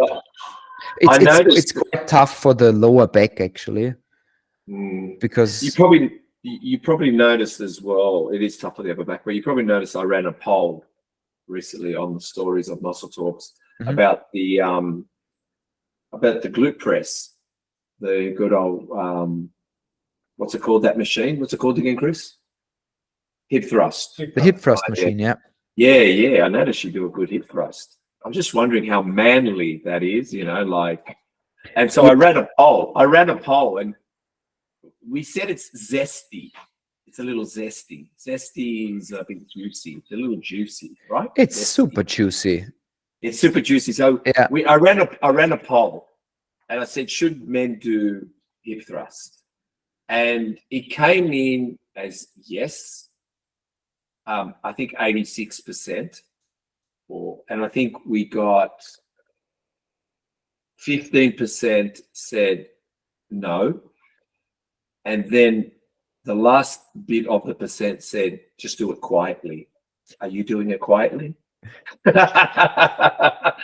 I honestly, it's like I don't have them regularly in my workouts. But isn't it true? It's a little uncomfortable doing it. Don't you think so? Like you're looking around you, aren't you? You're looking at people looking at. Like, but I disagree. I disagree. If you do hip thrust and if you use the adductor machine, you have to moan as loudly as possible. He says, Chris, if you're doing hip thrust and the abductor machine, you have to moan, and everything's all right. So if you can holler loud, everything's okay. And also you have to choose another male person in the gym at that moment. Only one. Only one male. Really, only one per set or per exercise you can choose, and you have to focus on having heavy eye contact the whole time you are doing the exercise. Even before you said it. You have to look through his skull. You have to see the back of his brain. And then that's when you're growing. Chris, next time I'm doing hip thrust and abducting machine, I'm doing it with you together, because I need to pierce my eyes into your eyes when I'm doing it. It needs to be complete connection. Yep. Chris says he's good, so I'm going to find somebody else. Biting your lower lip always comes good as well. It's for the perfect hypertrophy. Like, Is someone writing notes? I hope so.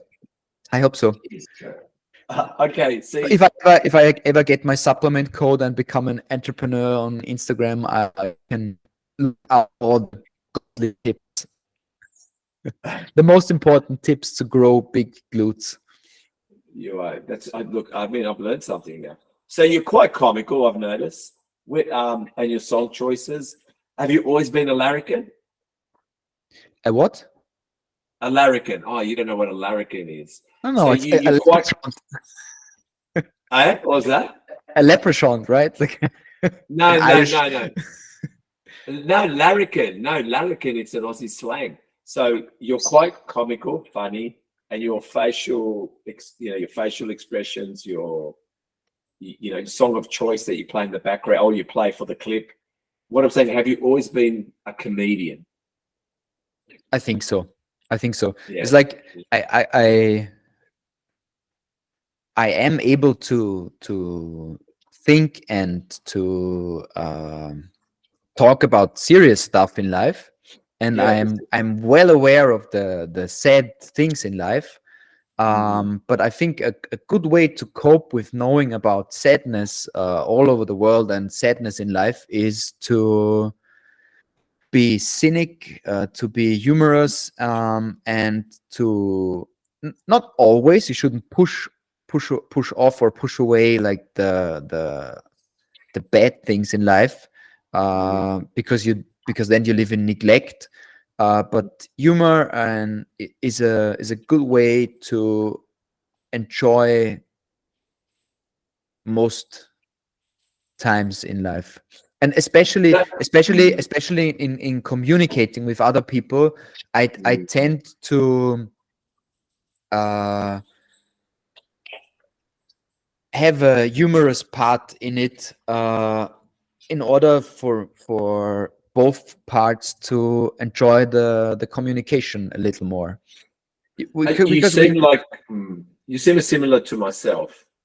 I can only be serious for so long. Like I could be in a meeting, Yeah. and I'm going like, this meeting can go for 1 hour, and I'm like 45 minutes in. I'm going, I've got to fucking crack a joke now. I can't. Just can't continue. This is too serious. This meeting. Yeah. It's like, if we talk about dentistry, I think it's one of the things my patients enjoy, because like no one goes to the dentist and is thinking like, perfect, that's the place to be at the moment. But I chose to communicate the way I do, and I think most patients also enjoy serious or informative talk combined with a little humor. And it's not that we can talk about serious stuff as well, but I tend to take away more from a conversation if I have at least a grin or a smile or something because of something funny you said, mixed with information I got away from it, because you keep me in the conversation by keeping the conversation, even if it's heavy or intense, keeping it somehow light. No, I agree. Humor is a great way to achieve that. 100%. I noticed as well, you did you're at the gym, and inside this display cupboard I see a photo of you, and I think there's some kind of awards in there or trophies, and then there's this back wall of the greats, but then it's the gym. What the hell are you doing there, and how come they've put you in there as an icon? I have no idea. It's I thought the same thing. Actually, the truth is they didn't put it there. It's like I brought it from home and I simply put it up in the entrance. You know what? I like your style. Well, and I'm going to ask you a very serious question now. This is one of the probably serious questions of all. Go ahead. If you had to choose, if money wasn't an option, it made the same money, would you do dentistry or bodybuilding?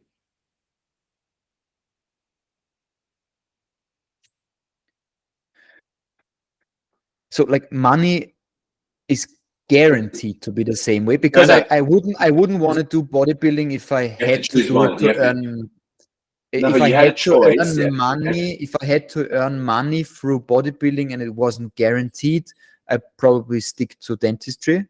No guarantees. I'm saying There's Yeah, choices. because no, Bodybuilding or dentistry. I wouldn't want to depend on a competitive result as a way of earning money. But Because let's say I said to you, you can be I'm just going to throw a number. You can be a dentist full time, $1 million.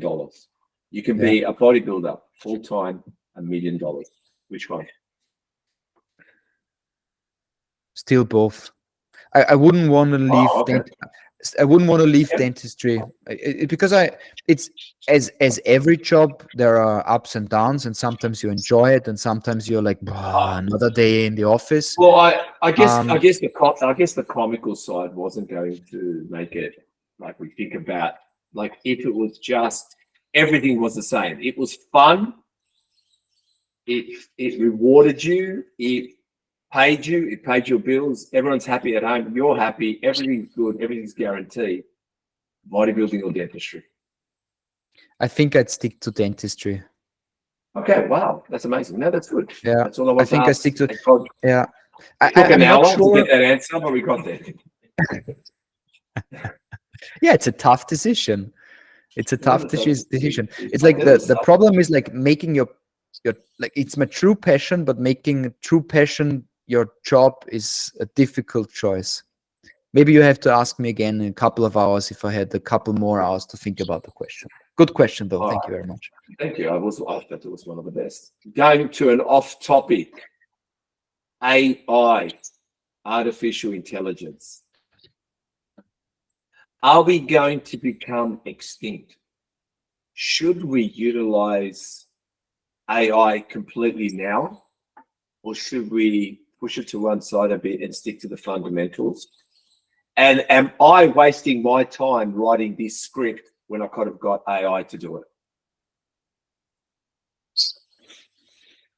And how can AI win in bodybuilding? Also competing and pulling out teeth. How AI can win in bodybuilding and pulling out teeth? Okay. Yeah. So first of all, your question with the script. Yeah.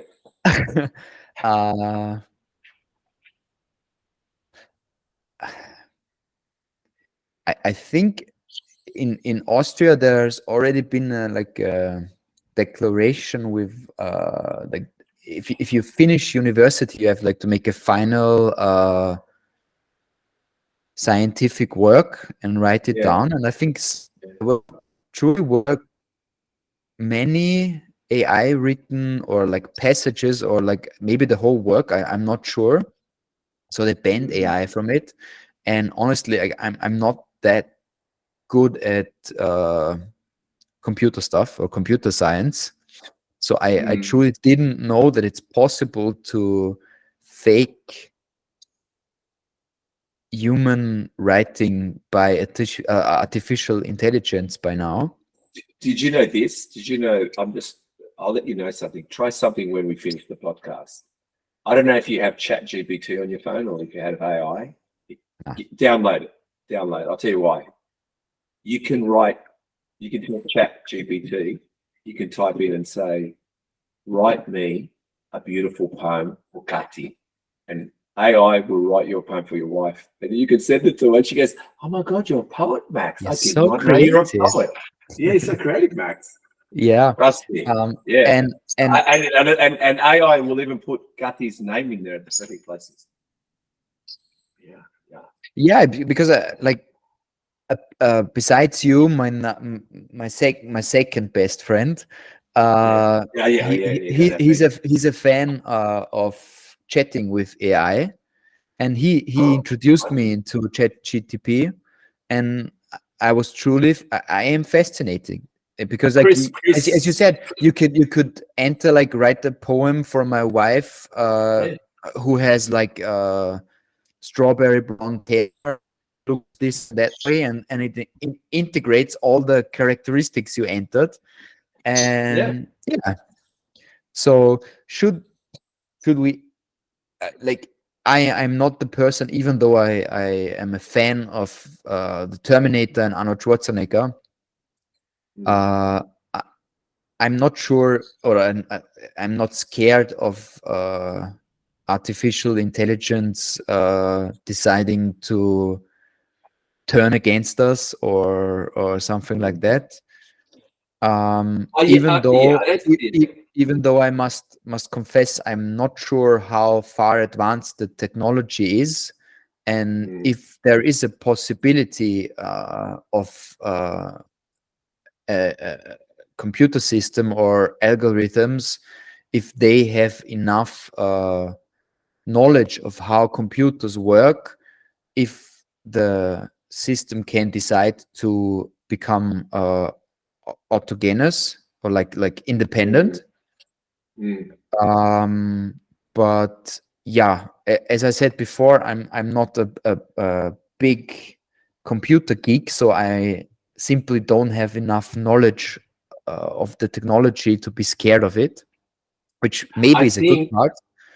maybe. I think what's funny with the technology, Chris, and Chris is here next to me and yourself, and I'm not going to pierce into his eyes when I say this, but having said that, what I feel with AI, it reminds me of when I was in high school and I cheated.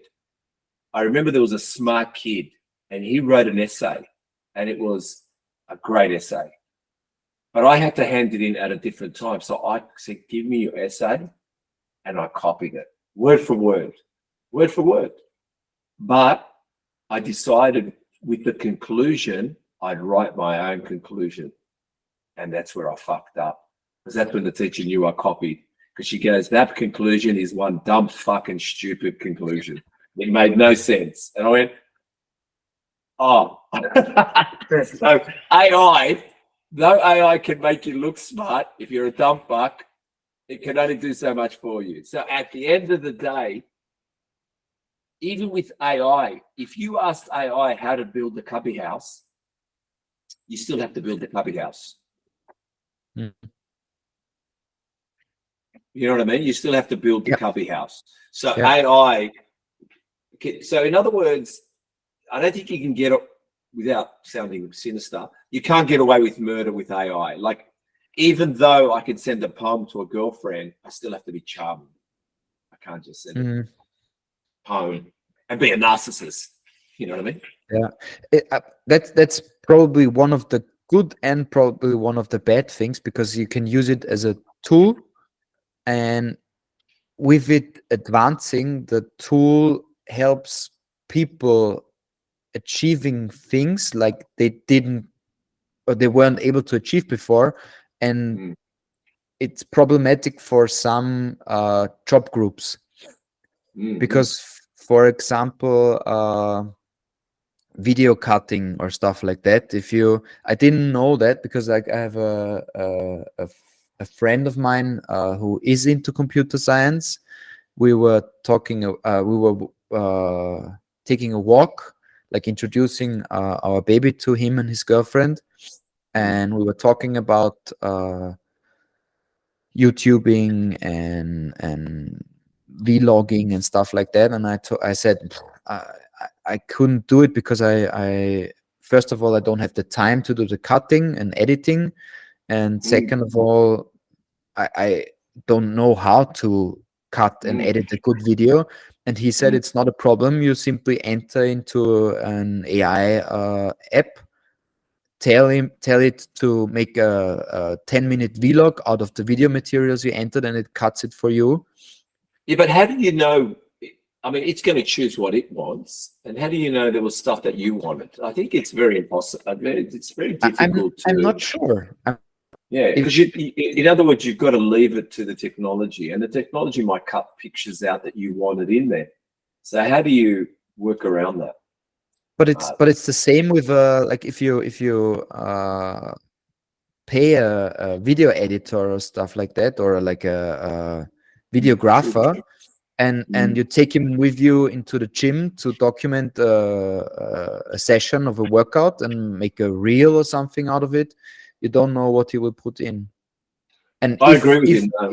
if AI technology improves and learns which I think it's easier for an like a software to check the algorithms of social media. For example, for reels, it's not for vlogs, but for reels, they know which attracts the eye, which is shown on Instagram, and possibly it's easier for artificial intelligence to create a short clip that catches the eye than it is for a videographer or photographer.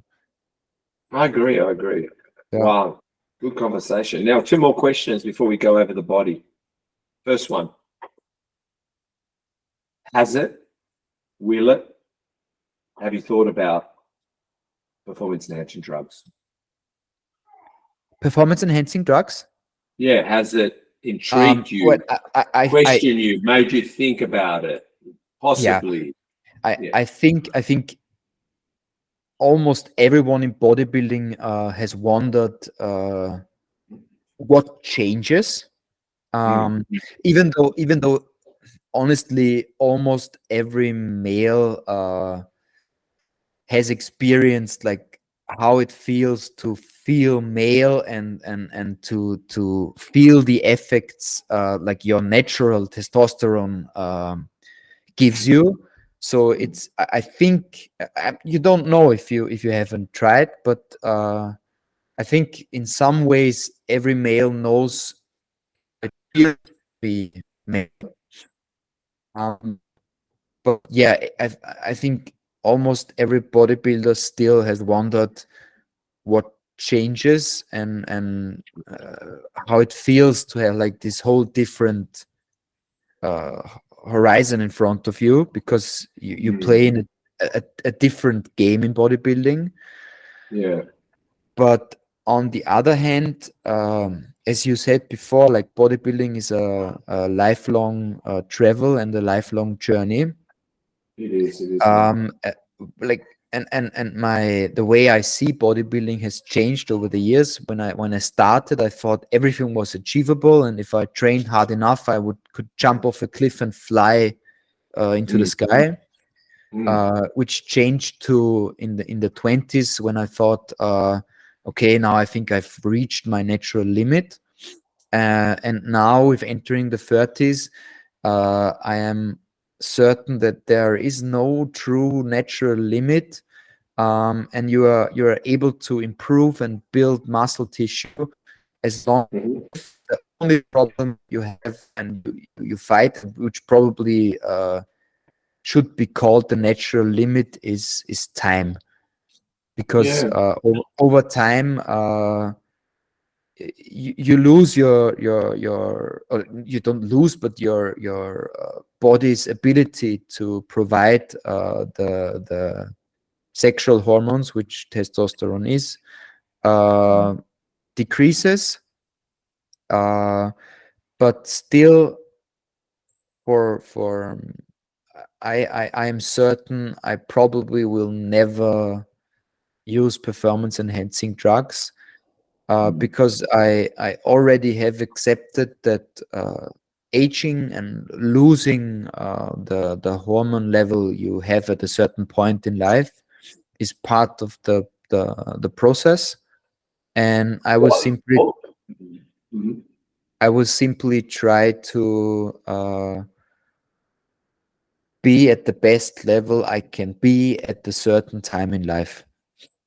I think myself, when it comes to performance enhancing drugs, and like I said, I dabbled in them for 6 months out of my whole lifetime of bodybuilding. I took 2 cycles in 6 months, maybe 9 months, but inside a year, and between 49 and 50, because I was turning 50 at the time. But I have to say, bodybuilding keeps your sex drive. Let me tell you straight. Training natural, you've got a better chance of keeping your sex drive. 100%, I'm telling you. But together with a good diet, you keep your sex drive. What I'm saying is bodybuilding has so many benefits in making sure as you get older as a man to keep that testosterone going. Because there's nothing more than compound lifting. There's nothing more than putting the male body under such pressure. But like I said to you, food, high in protein, good in micronutrients, and just fucking pushing your body further than what it does. We're talking about, I'm no better when I say than any other real 55-year-old, but what I will say is I'm stronger than the average 55-year-old because I go to the gym and I'm structured a little bit better than the average 55-year-old, which is 5% of all 55-year-olds. So in other words, yes, I can look around me and say, why the fuck do I go to the gym? Why am I putting all this effort in when no one gives a shit? You can just go and drink beer and get drunk, and who cares about making love to your wife or even having any ideas of.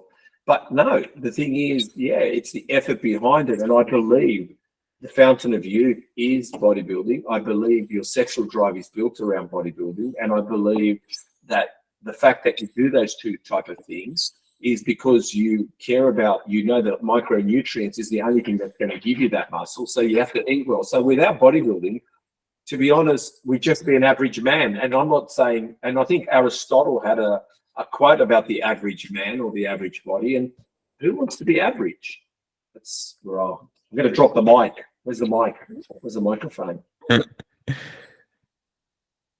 Yeah, so having said that, one more question. Where is Max going now in the bodybuilding world? Where's Max going in the bodybuilding? Well, my honest plan is to compete until I lose the joy in it. Yeah. I did like, as I said before, in 2022 I competed the last time. I wanted to have like full 2 years of off season in order to be able to improve as much as possible. So probably we'll see with the family growing at the moment how that goes, because like bodybuilding is important. Like I have to get in my workouts. Competing is a different game, so if it doesn't fit in with the family, it will have to wait. But the plan is to compete next year, so 2025, in the fall season, because in natural bodybuilding, the fall season is the time when, first of all, more competitions happen, and the bigger ones happen. So my main goal next year is to compete specifically at 2 competitions, which Kathy also mentioned. Like it's the ANBF, it's like the Austrian Natural Bodybuilding Federation, which is also from like the head federation is the DFAC, which you could say is like the Austrian champion of bodybuilding, or like the Austrian championship. And the second one is also the competition Kathy mentioned, which is the Evo Classic from her sponsor, simply because it's a really well organized big it's really big for a natural competition. With, I think they had 5,000 plus spectators last year. Wow, that's great. It's really big for a natural competition. And so it sounds like it sounds like natural is it's still strong, going strong, possibly growing great. I think there is still growth in natural bodybuilding at the moment. Yeah, Good to see. Good to hear. It depends. I think also with Katie, you talked about, it's really dependent on how the federations react to growth. If they, because at the moment there's still there's no way to get any benefit. Like you have the benefit of competing and you have the benefit of the experience, but again, with sports, it's the same as with almost everything in life. If there's no like financial reward, at least let's say like equal, like the balance has to be equal. and you I don't agree. have to invest all the time. I think the You kind of certain what you're saying is kind of breaking even, where the cost Yeah, and the at reward is the least same. break even. If you not everyone can break even, because then it's yeah, it won't work for a long time. Well, But there should be the possibility to break even. well, then everybody gets a participation trophy, which we don't want that. We want everyone to have a winner's trophy. We want 3 winners, first, second, third, and that's perfect. That's true. Yeah. So I think the growth limit will be the federation's reaction to the growth at the moment, and I agree. especially the two competitions like the ANBF and also the Evo Classic truly are focused on giving back the athletes. It's one of the I think it's I'm not sure with the ANBF because I'm not sure, but I think so. But the Evo Classic for certain.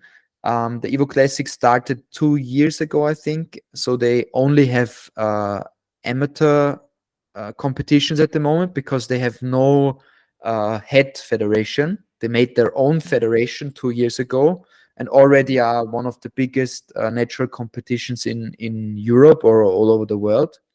Mm. But the ANBF and the Evo Classic or Evo Classics both are competitions where the amateur classes also are rewarded with prize money. And also like decent amounts of prize money. I think with the Evo Classics, I think it was 1,500 euros for a class win and 2,500 euros for an overall. And I know it's not an enormous amount of money to win 4,000 euros, but still it's decent. It's a decent award. Yeah. Especially for an amateur class, because like usually at the pros you don't get that much money. If you win a pro show, you get something between 1,000 and let's say 4,000 euros. But the problem is the most pro shows are in the US. It's with the WNBF, for example. We only have, I think the WNBF Germany has a pro class. So in order But isn't it surprising, Chris, as well? This would be surprising. Is it surprising? Imagine if I said to you, Chris or Max, come into a competition. I'm doing a competition for you. And you go, what is it, Steve? I said, just come looking your best. Yeah. I want you to make sure you're groomed. Yeah. Make sure you dress well. Yeah. But you're not going to win anything. I just want you to come on stage. I mean, that's what bodybuilding is. Like all these people, they must really love bodybuilding. That's what I'm saying. This love affair with bodybuilding, to go on stage and compete with no reward. Like the waxing, the diet, the tanning, the sacrifice, the not going to parties, the Tupperware.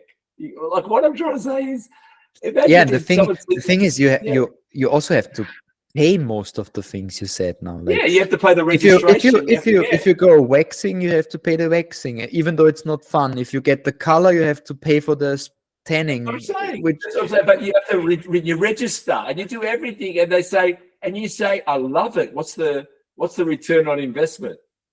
A zero. You get a plastic trophy. Yeah, I'm coming. Yeah. So look, I think the only thing I'll say that makes it amazing is the people competing, because they must love bodybuilding. True. Good on them. Good on them, man. Good on them. I'm playing homage. Stop scrolling. Do you want to score yourself $250 worth of Papa Macros meals? Now's your chance. Go to threeog.shop or Go to Papa Macros and use the code MuscleTalks at checkout. go get it now. Hey, let's go over the body, okay? You ready to go over the body? Go ahead. All right, we're gonna go run exercise, sets and reps. You ready for it? Per If week you don't or train, per session? no. So I'll give you an example. If I said biceps, I would say like favorite exercise with how yeah, many sets per workout? I'd say Yeah, so if I said bicep for me, I'd say standing barbell curls, 3 sets of 10. I like it, or even 3 sets of 8 because I want you to go heavy. Could be Okay. that. So per, you ready? per session. Yep. Per session, just one exercise. Yep. Traps. You train traps? Yep. Like I count traps as upper back. I would say. What's an exercise? Give me an exercise. The thing I like most is barbell rows, bent over barbell rows.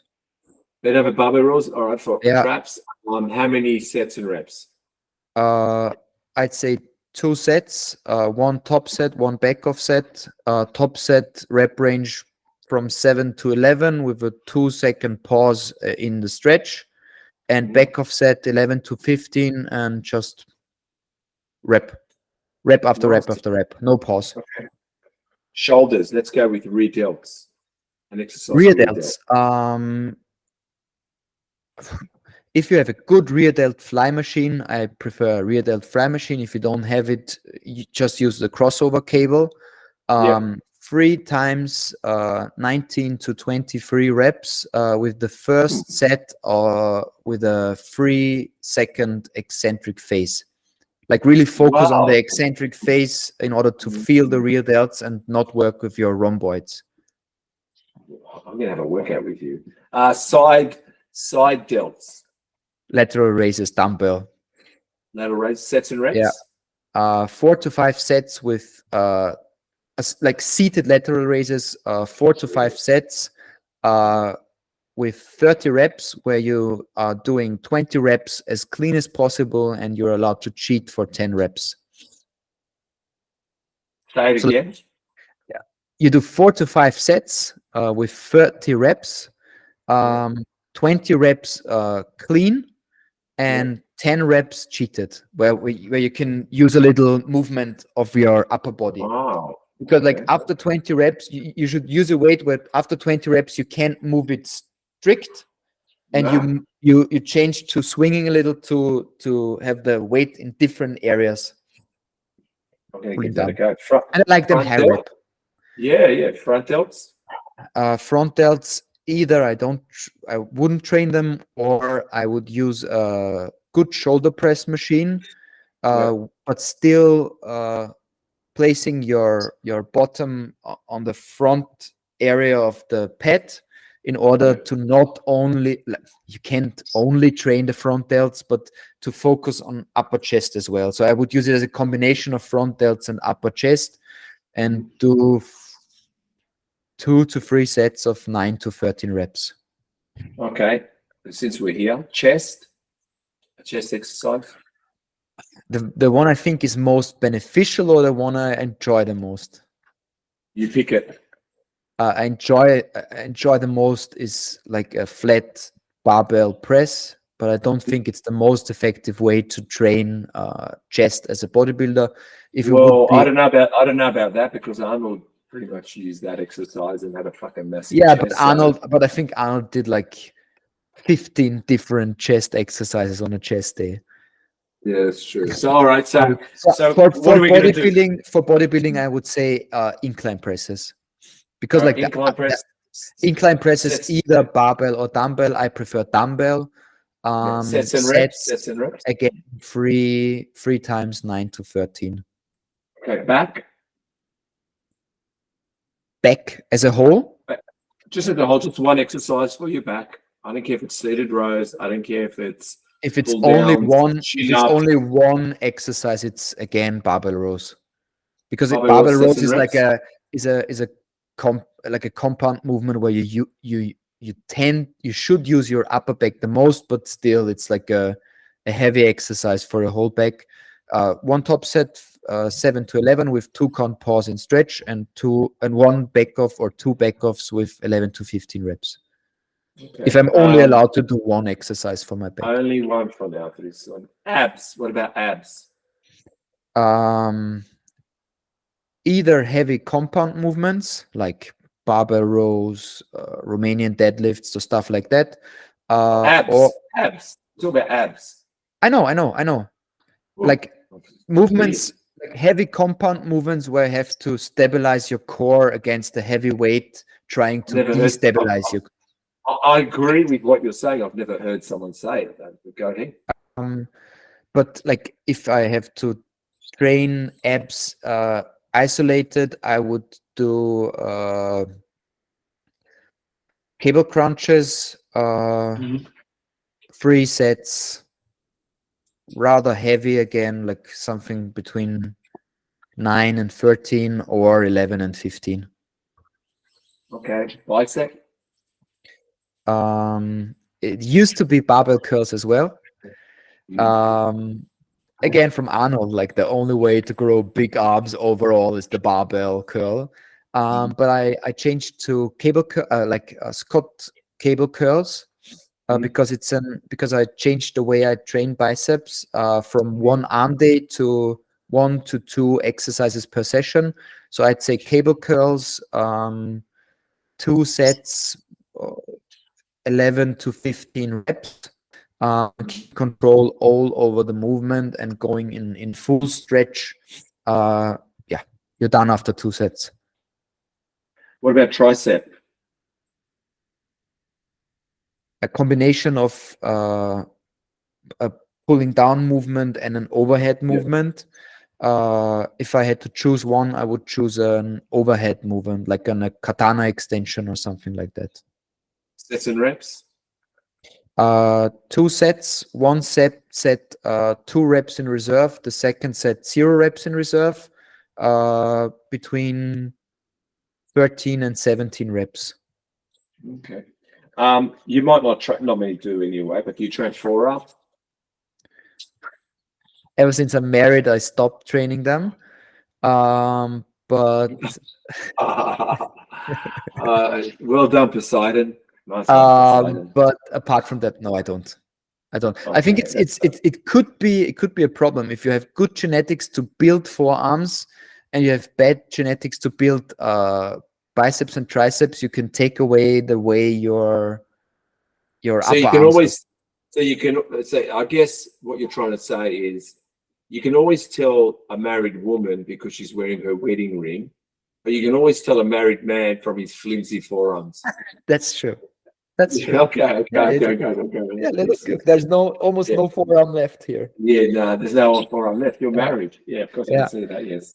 But apart from that, I would say carrying like Can doing. I see your left forearm? Can I see your left forearm? That's the left one. Oh, the right one. Can I see the right one? But I'm left-handed. I can tell. Okay.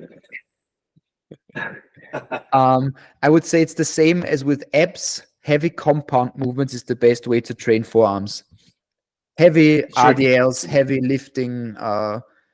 Even if you use lifting straps, you still hold as heavy as you can. And for bodybuilding, that's enough. Maybe for arm wrestling, it's not, but for bodybuilding, that's enough. All right. What about quads?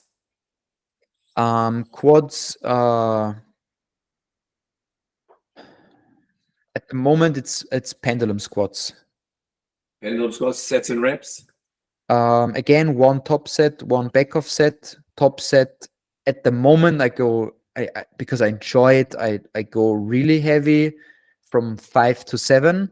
But I would say it's better to go from 7 to 11 at the top set, and the back off set again 11 to 15. So 3 sets. Either 2 or 3 set. Either 1 top and 2 back off, or 1 top and 1 back off. Okay. Depends on how. Yeah. Hamstrings. Seated leg curls. Sets and reps. 3 times 11 to 15. Okay. Calves. I do like the donkey, but I can't find a fucking donkey person. There's almost it's almost not to be found. I would say if you have a donkey calf raise, it's cool and fun, but usually it's seated calf raise. At the moment, I don't train calves. I trained them for 2 years and I saw no difference, and the only difference I could see is if I get heavier, my calves tend to grow. But I would say seated calf raise, 2 to 3 sets, rather heavy because your calves are used to a lot of weight. So I would go 9 to 13 reps, and not focus on the contraction because many people focus on the contraction, but I would focus on the full stretch and hold it for 1 to 2 seconds in full stretch. Okay. Tibialis. Tibialis, I usually take a band and work it as hard as I can. No, I don't train tibialis. Oh, and I thought I'd just finish with your favorite glutes. Favorite for glutes is definitely the Romanian deadlift. Again, the sets and reps. No, again, like with the same with barbell rows, Romanian deadlifts is a big compound movement, but I use it as a glute workout with one top set with 5 to 9 reps in top set. Again, it's usually the same 7 to 11 and 1 or 2 back off sets, higher reps 11 to 15. I'm a fan of top and back off sets. Okay, I've noticed that. Is it still, I can get the edge if I do call a friend over and look at him in the eyes when I'm doing it? Is that still going to like take it to the next level? With the RDLs? Yeah. No. With the RDLs is different. You have to find someone. You have to find someone, and the person stand behind you. And he has to stand behind you, but he has to be, let's say, 2 meters away, and he has to hold the other end of a broomstick. And the broomstick needs to be directed at your hip. And you hinge enough if the broomstick is gone after you are in the... Chris, next time we do RDLs, I'm bringing the broomstick. It's freaking this one is to stand behind you with the broomstick. Yeah. It's a good... And if you're really good, you touch it softly. If you touch it softly, very good. It's control. Yeah. Yeah, I like it. I'm going to give that a go. Yeah. Well, it's time to promote yourself. So can you please tell everyone where they can find your comical show? Yeah. I can be found at the local pub on Saturdays from 7 p.m. to 10 p.m. with my new stand-up program, Iron Dentistry. People can find me on the usual suspects Instagram by entering my name. It's probably difficult because I think it's a Czech name. Usually, I'm not sure, but I think it's a Czech name. I don't have Pronounce it. It's Melchard, and you say Melchard. Melchard. Yes, it's almost. It's more like, it sounds like something like when I've got a cold and I'm about to say it. I'm not going to say it. No, the way that you said it, hard. I feel like I'm about to, like I've got a cold and I'm about to breathe back my boogers and spit. Sorry. It's all right. It's all right. But in the US, they pronounce it in the US they pronounced it Melchard, like a combination of milking and hard. And it's almost right. I feel quite rude saying that. I apologize. Go ahead. I don't know. That's a joke. But actually, you've been a complete joy. I mean, honestly, man, you are hilarious. I mean, we've gone for nearly 2.5 hours now. I think we have. Yeah, probably. Yeah, that's the thing I wanted to tell you, because I was guest in a different podcast, and the host told me, he told me that it's a long podcast and I should be prepared to talk between 90 minutes and maybe 2 hours. And I went there and we talked for almost 5 hours. It was difficult because, like, after I think now is the point where you start losing focus. I think after 2.5 or 3 hours, it's hard to listen to someone and follow the things they are saying. And after 5 hours, we were just boga. We Yeah, didn't know. I think what I've realized with podcasts as well, I call it, I don't think that's got an actual name, but I think there's podcast fatigue because you're focused a lot.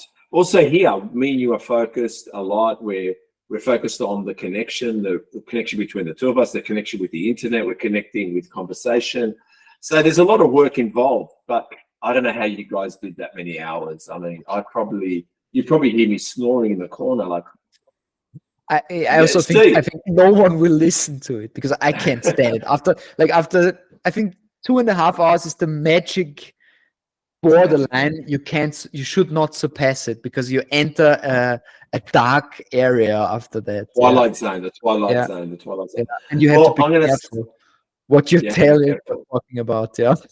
Before you know it, you're hallucinating and you're telling people about your fantasies. Yeah, or telling them my name, which is even worse because they would think I cast a dark spell on them. Yeah, 100%. Well, mate, thank you so much. Thank you for your time, your smile, the jokes. Well done with the Greek gods. You did an amazing job. And I wish you not only all the best with bodybuilding, I wish you the best with your business and with fatherhood. And I also want to wish you a long-running bodybuilding journey in your life. Thank you so much. Thank you so much. It was a true pleasure to be on your podcast. And as we written before, I was really looking forward to it because back in January when we first connected, I knew we would have a good connection when we entered the conversation. No, I knew that as well. Thank you for all your patience too.